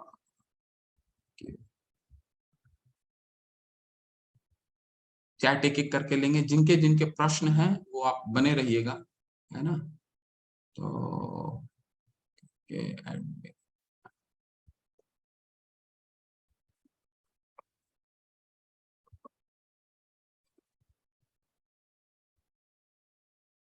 अनन्या माता जी बोलिए। हरे कृष्ण। हरे कृष्ण प्रभु जी, मेरे को कुछ सवाल नहीं है। मैंने एक्चुअली को होस्ट था, खुशी माता जी ने लॉग इन किया था हरे कृष्ण। पर Hare Krishna. Okay okay okay, I missed it today, आज मैं मिस कर गया। वो कल बात करते हैं। ठीक है, सोनाली माता जी, हरे कृष्ण, क्या प्रश्न है? हरे कृष्ण गुरुजी। हरे कृष्ण माता जी बोलिए प्लीज। गुरुजी, मेरा प्रश्न है कि अगर श्री कृष्ण महाभारत रोक सकते थे तो फिर महाभारत हुआ क्यों? अगर उनके पास थी इतनी शक्ति कि वो रोक सकते थे महाभारत, तो महाभारत किया ही क्यों गया? गीता सुनानी थी ना माता। जी, गीता पर सुनानी गीता थी। सुनाने का कोई और रूप नहीं हो सकता था, जैसे कि बिना किसी देखिए, लड़ाई के? बहुत सुंदर प्रश्न है, बहुत सुंदर प्रश्न है आपको। देखिए, ऐसा है, आपको मैंने जैसे बताया, ये युद्ध युद्ध के ही बीच में भगवान ने क्यों गीता सुनाई। अर्जुन को बोल सकते थे तुम द्वारका आ जाओ, द्वारका हम ड्राइंग रूम में बैठेंगे, आपस में प्रसादम ग्रहण करेंगे और गीता का उपदेश देंगे, ऐसा कह सकते थे। नहीं, उन्होंने कब कहा? कुरुक्षेत्र में कहा, युद्ध के बीच में कहा। युद्ध इसलिए युद्ध के बीच में कहा कि युद्ध क्या है, युद्ध हमें संकेत देता है कि वहां एक फिजिकल युद्ध चल रहा है और हमारे जो मन में है जो युद्ध है, वो हर समय युद्ध चलता है। किस तरह का युद्ध चलता है?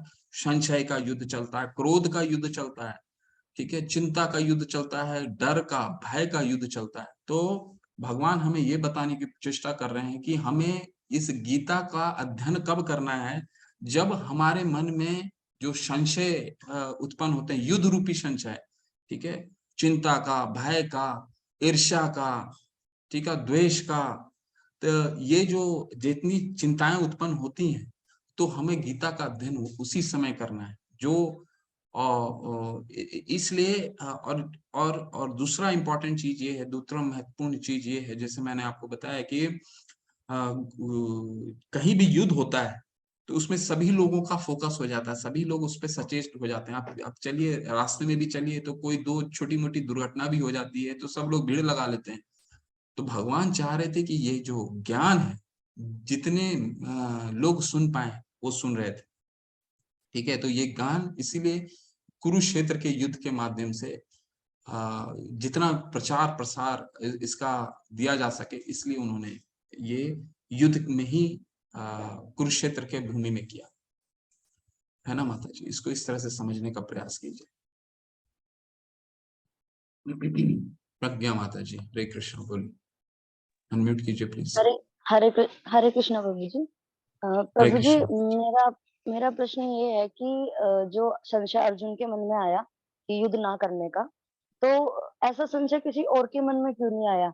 या फिर ऐसा बोल सकते हो कि भगवान कृष्ण ने सिर्फ अर्जुन को ही गीता मतलब अर्जुन को ही गीता क्यों सुनाई, बाकी किसी को क्यों उन्होंने चूज़ नहीं किया गीता सुनाने के लिए? जैसे युधिष्ठिर जी भी थे और भीम थे, पितामह भीष्म भी थे, मतलब और भी थे वहाँ पर। तो ये संशय अर्जुन के मन में ही क्यों आया? बहुत सुंदर प्रश्न। माता जी, ऐसा है कि हम समझते हैं ना कि भगवान बता रहे हैं, एलिजिबिलिटी बता रहे हैं किसको ज्ञान भगवान ने दिया। हम समझते हैं ना कि गीता का ज्ञान जो है, अगर ये कब हमें लेना है, तो बहुत लोग को आप सुनिएगा तो बोलेंगे अभी अभी गीता का ज्ञान लेने का समय नहीं है। अभी तो हमें जी, जीवन व्यापन करना है। बहुत सारी अकाउंटेबिलिटी, अगर जो गृहस्थ होते हैं उन बोलते हैं बहुत सारी मेरी रिस्पॉन्सिबिलिटी पहले पूरा कर लें, नौकरी है, बच्चे हैं, पढ़ाई है ना। जब पढ़ाई पूरी जी, पूरी हो जाए तब करते हैं। ठीक है, तो जी, 60 साल जब हो जाता है, इसके बाद बोलेंगे जब बुढ़ापा आ जाएगा, जब हम रिटायर कर जाएंगे तब गीता पढ़ेंगे। तो भगवान हमें बता रहे हैं कि गीता कब अध्ययन करना और किसको अध्ययन करना है। तो एक गृहस्थ को उन्होंने ये सुनाया अर्जुन को। और अर्जुन को ही क्यों सुनाया, वो हम चौथे अध्याय में पढ़ेंगे, क्योंकि अर्जुन एक भक्त थे भगवान के और भगवान के मित्र थे, नंबर 1। जी, दूसरा, देखिए, अर्जुन के और भी भक्त थे। आपका प्रश्न दूसरा आ सकता है कि युधिष्ठिर भी तो बहुत बड़े भक्त थे भगवान के। जी, तो जी, ऐसा है कि देखिए, दो पांडु पुत्रों में 5 लोग थे, जिसमें 3 मुख्य थे और 2 उनके सहायक थे। 3 मुख्य थे, कौन थे? महाराज युधिष्ठिर, दूसरे थे जी, भीम, और तीसरे थे अर्जुन। तो युधिष्ठिर महाराज जो थे, वो वो 2 तरीके के लोग होते हैं। एक तो तुरंत रिस्पॉन्ड कर देता है, जैसे अब भीम थे, वो बहुत एग्रेसिव थे। ठीक है ना, तो वो मारने पीटने के लिए तुरंत उतारू हो जाते थे।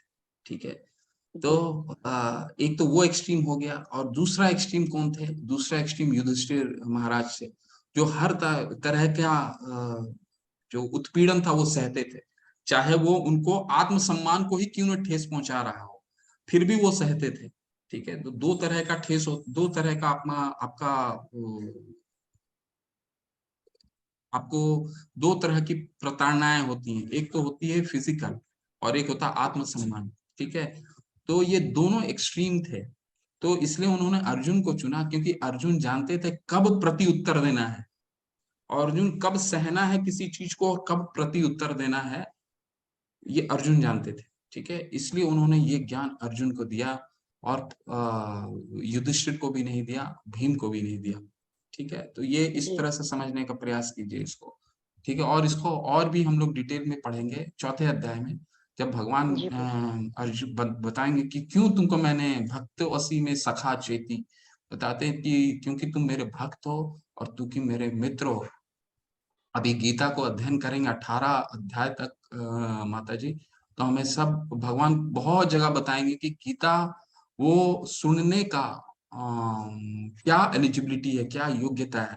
ठीक है, तो उस पूरे प्रकरण में ये प्रश्न अपने मन में रखिएगा, और हर जगह हम इसको सॉल्व करते जाएंगे। लेकिन अभी के लिए, पहला अध्याय के लिए, बस ये समझने का प्रयास कीजिए कि अर्जुन एक गृहस्थ है, नंबर 1। और ये सिर्फ रिटायर्ड लोग के लिए नहीं है, और भगवान ने बता दिया है कि ये गृहस्थ के लिए, ये ज्ञान जो है किन के लिए है, इसलिए उन्होंने गृहस्थ को दिया। और अर्जुन तो बहुत बड़े गृहस्थ है। ठीक है, तो गृहस्थ जी, को दिया पहला। ठीक है, और दूसरा का क्यों, कहाँ दिया? कुरुक्षेत्र के युद्ध में दिया। युद्ध क्यों? क्योंकि हमारे मन में युद्ध चलता रहता है। तो हमेशा गीता कब अध्ययन करना है ये समझ लीजिए, और अर्जुन को क्यों दिया ये समझ लीजिए। जी। ठीक है, और कोई प्रश्न है माता? प्रभु जी एक प्रश्न और है, कि महाभारत का युद्ध 18 दिन चला था, तो भगवत गीता भगवान ने कितने मतलब कितने समय में सुनाई थी? अ, 45 मिनट। ये कभी 45। 45 मिनट्स। 45 मिनट ठीक उन्होंने है, पूरा ज्ञान दे दिया। और 18वें अध्याय में अर्जुन को फिर बोल देंगे तुमको समझ में आया कि नहीं आया, कि दोबारा बताओ। जी तो प्रभु। 45, 40, 45 मिनट में उन्होंने सारा ये ज्ञान दे दिया था। ये ज्ञान उन्होंने पहले, अभी पढ़ेंगे माता जी, चौथे अध्याय में पढ़ेंगे, पहले और किसी को भी दिया था। बहुत साल पहले, बहुत करोड़ों वर्ष पहले भी दिया सूर्यदेव था। को भी दिया, सूर्यदेव को भी दिया। ठीक है? तो जी प्रभु, हरे कृष्ण।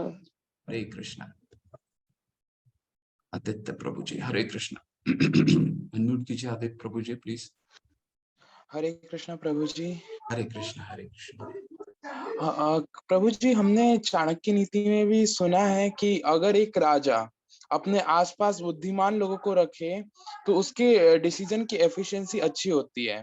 पर हम अगर महाभारत के केस में देखें तो महाराज धृतराष्ट्र के अगल बगल हर जगह, जैसे महामहिम भीष्म थे, विदुर थे, बहुत सारे इंटेलिजेंट मिनिस्टर्स थे, फिर भी महाराज धृतराष्ट्र अधर्म का सपोर्ट क्यों किए? देखिए प्रभु जी, ऐसा है जो भगवान बताएंगे आगे, चतुर्विधा भजन जो नाम न माम दुष्कृतनो मूढ़ा प्रपदन्ते नाराधमा माया प्रत्यज्ञाना भूता भूता भावमाश्रिता। चार तरह के लोग भगवान की कभी शरण नहीं ग्रहण करते, ठीक है? और उसमें से एक धृतराष्ट्र थे, ठीक है? तो वो हम डिटेल में पढ़ेंगे, लेकिन धृतराष्ट्र के बारे में आप जो कह रहे हैं, क्योंकि वो तो वो इतने पुत्र मोह में इतने आसक्त हो गए कि अपने आसपास के गुण को वो देख भी नहीं पाए, ठीक है? तो पुत्र मोह के कारण तो भगवान ने ये जो धृतराष्ट्र थे, सिर्फ मोह के वजह से ना, भगवान बताते हैं आगे कि ना हम प्रकाश सर्वस्य योग माया समावृत, ठीक है? यानी कि जिनको बुद्धि भ्रष्ट है, जिनको जो भगवान को नहीं समझना चाहते, भगवान अपने वो उसको उसी तरह से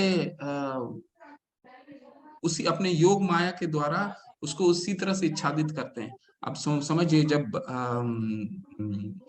भगवान कृष्ण गए थे उनसे संधि करने के लिए, ठीक है, संधि करने के लिए गए थे, तो भगवान ने अपना विराट रूप भी दिखाया था, और विराट रूप दिखाने से पहले उन्होंने उनको आंख की रोशनी भी दी थी, लेकिन क्योंकि भगवान को देखना नहीं चाहते थे, ना हम प्रकाश सर्वस्व, तो भगवान को देखना नहीं चाहते थे। भगवान को बोला, नहीं नहीं, मेरे को जो मैं अंधा हूं तभी उसी तरह मैं ठीक हूँ, इसलिए मेरे को पट्टी बांध मुझे अंधा ही कर दीजिए। क्योंकि पुत्र मुंह में इतने आसक्त थे, तो उनको उसी में आनंद आने लग गया था। सुअर है, जो सुअर होता है, एनिमल होता है, सुअर जो है वो मल खाता है। हमको लगता है कि वो बहुत गंदगी में रहता है, लेकिन वो तो स्वयं को उससे पूछिए सुअर को, तो वो बहुत आनंदित रहता है, ठीक है? तो धृतराष्ट्र इतने मोह हो चुके थे सुअर से, कि अपने मोहित हो गए थे, अपने पुत्र के मोह से आसक्त हो गए थे, कि इसीलिए वो कुछ अपने आसपास के लोगों को पहचान ही नहीं पाए। भीष्म पितामह को नहीं पहचान पाए, विदुर को नहीं पहचान पाए, है ना? इसको इस तरह से समझने का प्रयास कीजिए। जी धन्यवाद प्रभु जी। प्रभु जी, एक और प्रश्न था। मैंने सौभाग्यवश प्रभुपाद जी की कृपा से इस्कॉन में ही सुना है कि जब नरसिंह देव भगवान आए थे प्रहलाद महाराज की रक्षा करने, तो उन्होंने प्रहलाद महाराज को कहा था कि एक कोई व्यक्ति किसी परिवार से भक्त बन जाए तो उसकी 21 जनरेशन तर जाती है। और पिंड दान के वक्त आपने भी इसके बारे में बताया था, हाईलाइट किया था कुछ हद तक। तो 21 जनरेशन तर जाती है, मतलब कि उन्हें मोक्ष मिलता है या फिर कुछ और? देखिए, ये कहा जाता है 21 जनरेशन आपके पूर्वज तर जाते हैं, 21 जन्म पहले और 21 जन्म आपके आगे आने वाले, दोनों आपके पूर्वज भी तर जाते हैं अगर भक्त कोई हो जाता है, और आपके आगे आने वाली 21 जनरेशन, तो मोक्ष मिल जाता है। ये एक गरुड़ पुराण में बहुत ही व्यवस्थित दिया हुआ है प्रभु जी। तो इसमें वो भगवान के भक्त बनते हैं, तो इस तरह से समझने का प्रयास कीजिए। मोक्ष तो हो गया बिल्कुल, भगवान के भक्त जो होते हैं कभी मोक्ष नहीं चाहते, है ना? मोक्ष कौन चाहता है? मोक्ष का मतलब है भगवान में के अंदर में समाना। तो मोक्ष जो भगवान के जो भक्त होते हैं वो मोक्ष नहीं चाहते हैं। तो ये जो जनरेशन है भगवान के भक्त होते हैं, इसको इस तरह से समझने का प्रयास करिए। अगर तर जाते हैं क्या मतलब क्या हुआ, भगवान के भक्त एज ए डिवोटी बनते हैं, भक्त बनते हैं भगवान के।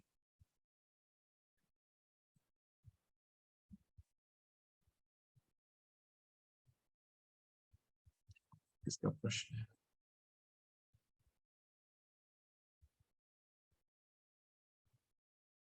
वीवो वीवो आप लोग मैं अभी चैट में भी लूंगा आपके प्रश्न, आप लोग हाँ, रहिएगा। जिसका नमस्ते चैट गुरुजी। हरे कृष्णा मत बोलिए प्लीज। हरे कृष्ण। गुरुजी, मेरा प्रश्न ये था, जो इंसान मरते हैं, माता पिता होते हैं, जो उसके बाद उसका डेथ हो जाती है, तो वो लड़का ही क्यों उसको जलाते हैं, लड़की क्यों नहीं जला सकते? नहीं, लड़की का भी प्रावधान है माता जी, क्योंकि ऐसा प्रावधान वैसे तो गरुड़ पुराण में दिया है कि लेकिन एक और संदर्भ उदाहरण आता है जब माता सीता ने अपने पिता का खुद ही किया था। लेकिन गरुड़ पुराण में बताया गया है कि जो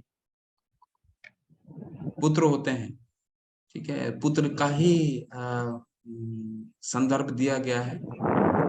माताएं होती हैं, इसका मैं पूरा अच्छे से अध्ययन करके आपको बताऊंगा। लेकिन पुत्र गरुड़ पुराण में जो है पुत्र के बारे में ही, पुत्र मतलब क्या कि सिर्फ आपके लड़के नहीं, आपके सबसे पहला होता है कि अगर आपके घर में आपके लड़के नहीं है तो सबसे पहले आप जाइए अपने बहन सिस्टर के बाद फिर मतलब आपके जो मेल है, मेल के साइड के जो सिस्टर हुई उनका पुत्र, फिर मामा का पुत्र। तो इस तरह से कनेक्टिविटी निकालते रहिए। तो पुत्र का ही वर्णन है गरुड़ पुराण में, ठीक है। तो इसका अभी इसको इतना ही समझने का प्रयास कीजिए माता जी। हाँ, और एक प्रश्न था, जो इंसान वो मतलब ऐसे ही वो महाभारत का या किसी का भी नहीं है, ऐसे में पूछे, वो जो इंसान मर जाते हैं, उसका जो फोटो होते हैं, वो हम अगर भगवान की जो स्थापना बोलते हैं, जहाँ पे हम धूप देना या साकी लगाते हैं, वहाँ पे मतलब वो फोटो मरे हुए इंसान का, माता पिता का फोटो वहाँ पे रख सकते हैं? अगर नहीं रख सकते तो वो क्यों नहीं रख सकते? उसको माता जी अलग रखिए, उनको अलग रखिए, क्योंकि वो भी तो भगवान के, जहाँ भगवान रहते हैं जी जी। वहां पे आप उनका तस्वीर नहीं जो उनके, अब आप इस तरह से समझने का प्रयास कीजिए कि पिता, जो पिता होता है, पिता का सम्मान क्या पुत्र को एक साथ आप दे सकते हैं? नहीं दे सकते। तो नहीं, पिता हाँ। हमेशा ऊपर रहेंगे और पुत्र या पुत्री उनकी जो है वो हमेशा नीचे रहेंगी, ठीक है। तो वो हम सब के पिता हैं, जो हमारे पिता, जो जिन्होंने शरीर भी त्यागा है, जो आप बोल रहे हैं, उनके भी पिता वो हैं, ठीक है। हाँ तो हाँ। उनके भी पिता वो हैं, पितामह से जग तुम माता धाता पितामह, सबके पिता हैं। तो इसको इस तरह का समझने का प्रयास कीजिए कि कभी भी पुत्र का जो वो रहता है, कभी पिता के रूप में नहीं रहता। तो उनको हमेशा अलग रखिए और पिता को पिता के रूप में पूजने का प्रयास कीजिए, भगवान को भगवान के रूप में पूजिए। और अपने जिनका अंतकाल हुआ है, जिनका अपने जो जिनका हुआ है, उनको अलग रूप से पूजिए आप, उनका, है ना, इसको अलग रखिए। धन्यवाद गुरुजी। हरे कृष्ण।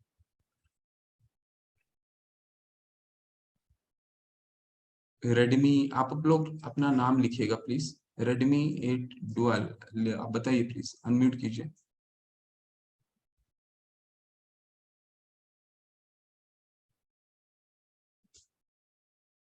हरे कृष्णा। रेडमी,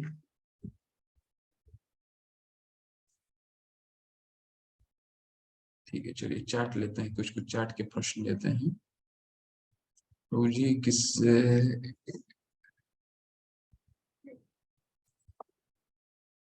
क्या है, चैट के प्रश्न क्या है? प्रभु जी, किसी इंसान का आचरण पहले कभी गलत रहा हो और राहुल दीक्षित प्रभु जी कह रहे हैं, राहुल दीक्षित प्रभु जी आप है ना? आपके प्रश्न जिन्होंने चैट में डाल रखा है प्लीज अभी रहिए आप लोग। प्रश्न किए हैं तो प्रश्न राहुल प्रभु जी हैं, हाँ ठीक। प्रभु जी, किसी इंसान का आचरण पहले कभी गलत रहा हो, गलत रहा हो और वो अब भगवान की शरण में आना चाहता है, तो वो अब कैसे आगे बढ़े इस मार्ग में? आप कभी भी कभी भी किसी का भी आचरण खराब हो सकता है प्रभु जी। आप जब से आपको पता चल गया सर्वधर्मान परित्यज्य माम एकम शरणम व्रज अहम त्वं सर्व पापेभ्यो मोक्ष इष्यामि मा शुचः। ठीक है, भगवान बताते हैं 18वें अध्याय में, आप कभी भी भगवान का शरण ग्रहण कीजिए, भगवान आपके सारे पापों को मुक्त कर देंगे, डरिए मत। ऐसा करके भगवान 18वें अध्याय के 66वें श्लोक में बोलते हैं। जब विभीषण आए थे इतने राक्षस, अपने भाई का उन्होंने साथ दिया था, है ना। जब भगवान राम के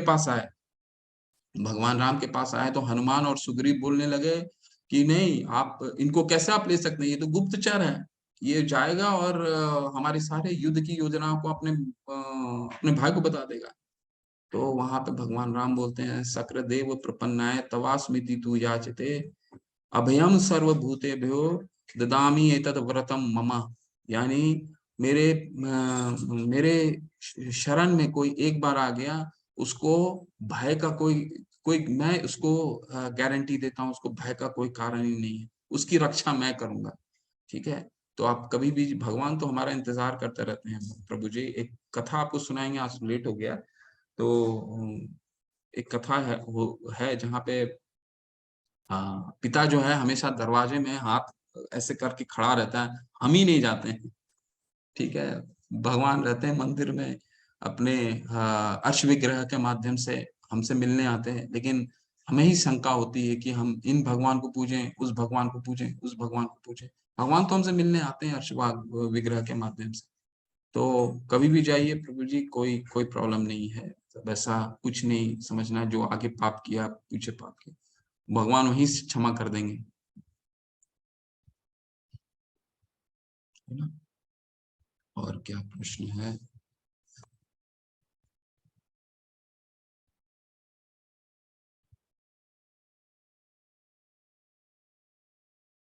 आदित्य जी आप माइक ऑफ कर दीजिए, सवाल पूछिए। गणेश्वर गुप्ता, कृष्ण जी ने अर्जुन को संस्कृत में ज्ञान दिया? जी प्रभु जी, संस्कृत में ही दिया था जी। और क्या है? विवेक कुमार अग्रहरी, संजय ने बताया था कि कुरुक्षेत्र में सिर्फ एक मनुष्य था और वो थे वासुदेव कृष्ण। जो मर रहे थे वो भी कृष्ण, और जो मार रहे थे वो भी कृष्ण ही थे। प्रश्न आपको समझ नहीं आया विवेक प्रभु जी? संजय ने तो बताया था कि कुरुक्षेत्र में एक ही मनुष्य था। नहीं, एक मनुष्य नहीं था। मुन्नी बोरा, भारतीयों नियम के हिसाब से लड़का पिंडदान करते हैं, रीजन है। अच्छा, मुन्नी बोरा जी, अभी माता ने वही प्रश्न किया था। वैसे तो लड़कों का ही है पिंडदान का, लेकिन लड़कियों का भी संदर्भ आता है। लेकिन वो माता सीता ने अपने पिता का किया था, लेकिन उसका कनेक्टिविटी गरुड़ पुराण के साथ क्या है, ये मैं आपको अध्ययन करके आपको बताऊं, है ना। गरुड़ पुराण में लेकिन सिर्फ लड़कों के बारे में। पूजा माता जी कह रही हैं, श्रीमद् भागवत गीता और भगवत गीता क्या एक ही है या अलग अलग है? नहीं, एक ही है। श्रीमद् भगवत गीता मतलब श्री मतलब राधा रानी, मद मतलब उनका आशीर्वाद, भगवत यानी राधा रानी के आशीर्वाद से भगवान के गीत को सुनिए, है ना। दोनों एक ही है। और किसी का कोई प्रश्न है? गुरुजी, संजय कौन है, किसे बता रहे हैं? रेडमी, अच्छा ओके, अपना नाम लिखिएगा कल से, ठीक है। संजय कौन है? संजय व्यासदेव के शिष्य हैं। मुझसे बहुत बड़ा भूल हो गया, आपको बताया नहीं। संजय भगवान व्यासदेव के शिष्य हैं, और ये उनको ये दिव्य चक्षु उनके गुरु ने दिया है, व्यासदेव, और वो धृतराष्ट्र को लाइव टेलीकास्ट कर रहे हैं, जो अभी हम लाइव टेलीकास्ट कर रहे हैं ना, तो अपनी दिव्य चक्षु से वो युद्ध का वर्णन कर रहे हैं। तो संजय कौन थे? संजय थे व्यासदेव के शिष्य। और उन कैसे देख पा रहे थे युद्ध को? तो दिव्य चक्षु से देख पा रहे थे। दिव्य चक्षु किसने दी? तो उनके गुरु ने दी। ठीक है, ठीक है। अभी और क्या प्रश्न है किनका? गुरुजी संजय कौन है? संजय, आपके प्रश्न का उत्तर हो गया रेडमी? और किसी का कोई? ठीक है, आप प्रश्न कीजिए प्रभु जी। रेडमी 8 डुअल, आपका कोई प्रश्न है? आपने हैंड रेस किया हुआ है, अनम्यूट कीजिए please. Redmi Prabhu ji, Redmi. Okay, ठीक है। एक क्या है अनामिका, एक प्रश्न और है, ले लेते हैं। अनामिका माता जी पूछ रही हैं, असल अर्थ में ब्राह्मण किसे बोल सकते हैं? क्या ब्राह्मण परिवार में जन्मे लोग ही ब्राह्मण होते हैं? नहीं माता जी, या फिर ब्राह्मण होने के लिए किसी जात पात की जरूरत है? अनामिका जी, कोई जात का जरूरत, हम पढ़ेंगे, इत्मीनान रखिए। चौथा अध्याय के 13वें श्लोक में भगवान बताएंगे, चतुर्विधा चातुर्वर्णीय मया शिष्टम गुणे कर्म विभागशः तस्। ठीक है, तो भगवान ने पूरे समाज को 4 वर्ण और आश्रमों में विभाजित किया, जो सिर्फ और सिर्फ गुणों के आधार पर है। गुण, ब्राह्मण का एक गुण है, क्षत्रिय का गुण है, वैश्य का गुण है, शूद्र का गुण है। बस आप अभी सिर्फ कोई जात और पात जो हमने बनाया है, भगवान ने ऐसा विभाजित नहीं किया था। तो इत्मीनान बनिए, एक एक अध्याय पढ़िएगा, एक एक अध्याय में हमें हर चीज का ज्ञान मिलेगा। आपके सारे संशय प्रश्न जो है, सब प्रश्न को उत्तर है। प्रभुपाद जी का लेखन इतना सुंदर है कि वो जब लिखे हैं लिखा उन्होंने, तो हो सकता है एक बार में हमें समझ में नहीं आएगा। तो एक डिवोटी ने पूछा प्रभुपाद जी से कि मुझे समझ में नहीं आया, तो प्रभुपाद जी ने कहा, क्या कहा? कीप रीडिंग, आप पढ़ते रहिए, पढ़ते रहिए, संशय आएंगे। और प्रभुपाद जी की राइटिंग इतनी अच्छी है कि आपको संशय भी उत्पन्न करेगा, और हो सकता है आपको उत्तर उसके अगले श्लोक में मिल जाए, अगले अध्याय में मिल जाए, तीसरे अध्याय में मिल जाए, लेकिन उत्तर जरूर मिलेगा। इसलिए आप लोग सारे संशय को, जिसके उत्तर आज पहले अध्याय में हो सकता ना मिले, नोट करके रखिए, उसको हर अध्याय के साथ रिलेट करने की कोशिश करेंगे। आपके प्रश्न जो है वैलिड है, और इसका पहले अध्याय का खत्म होने तक इन सबों का प्रश्न का उत्तर आप एक बार बुद्धि से समझ भी जाएंगे, लेकिन उनका भाव नहीं समझेंगे। इसलिए पढ़िए इसको, फिर हम लोग इसको समझेंगे।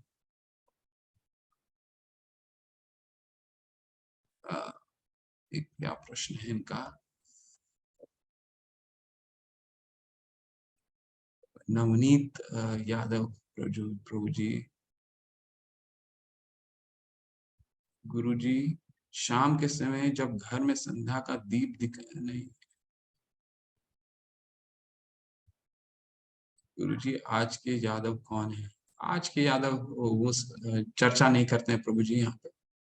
पूर्णिमा माता जी कह रहे हैं, गुरु जी शाम के समय जब घर में संध्या का दीप दिखाते हैं, तो घर में सभी जगह दीप दिखाते हैं, और कहीं पे घर के पूर्वज का फोटो, और वहीं कमरे में भगवान। नहीं, साथ में कभी मत रखिए, क्योंकि पूजा रूम में पूर्वज की तस्वीर नहीं है, दूसरे कमरे में। हाँ, करिए ना माता जी। भगवान को आपने पूछ लिया, सबकी पूजा हो जाती है, हमारे पितरों की पूजा हो जाती है। आगे हम पढ़ेंगे, ठीक है। यान्ति देवव्रता देवान पितरम यान्ति पितृव्रता, है ना। तो जो जिसको पूजेगा वो उसी लोक को जाएगा। तो अपने संचय को रखिए, आगे भगवान बताएंगे। यान्ति देवव्रता देवान पितरम यान्ति पितृव्रता भूतानि यान्ति भूतेजा यान्ति मध्याजनोपि माम, यानी जो देवताओं की पूजा करेगा वो देवलोक को जाएगा, जो पितरों की पूजा करेगा पितृलोक को जाएगा, जो भूतों की पूजा करेगा भूतलोक को जाएगा, जो मेरी शरण, जो मेरा पूजा करेगा, मेरे शरण में आएगा, वो मेरे धाम को आएगा। ऐसा बताते हैं भगवान। ठीक है, आगे तो आप भगवान को बस पूजिए माता जी, बाकी सबको अपना कर्तव्य के अनुसार अपना कार्य कीजिए, कर्तव्य समझ के कीजिए।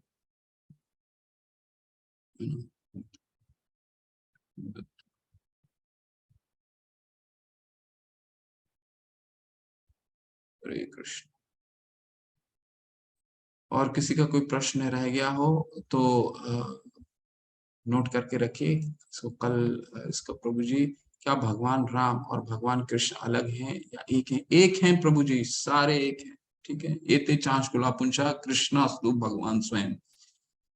इंद्रियारि व्याकुलम लोकम मृडयन्ति युगे युगे। इंद्रियारि एते चांचकुला पुंसा कृष्णास्तु भगवान स्वयं। भगवान राम सब भगवान कृष्ण के श्वास अवतार है। भगवान राम भगवान कृष्ण सब एक है, कोई फर्क नहीं।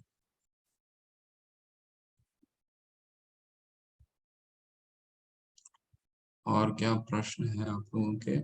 ठीक है, तो मोस्टली प्रश्न हो गए। किसी का और कोई प्रश्न है तो करते हैं, नहीं तो कल करते हैं। कल बहुत सुंदर अध्याय आने वाला है, गीता का सार। गीता का सार में हम पढ़ेंगे पूरे गीता में क्या आने वाला है, उसका कल अवलोकन हम देख लेंगे, है ना। ठीक है। हरे कृष्णा हरे कृष्णा। वांछा कल्पतरुभ्यश्च कृपा सिंधुभ्यो च पतितानां पावने भयो वैष्णवे भयो नमो नमः। अनंत कोटि वैष्णव वृंद की जय। श्रीला प्रभुपाद की जय। हरे कृष्णा। आप सभी को हरे कृष्णा।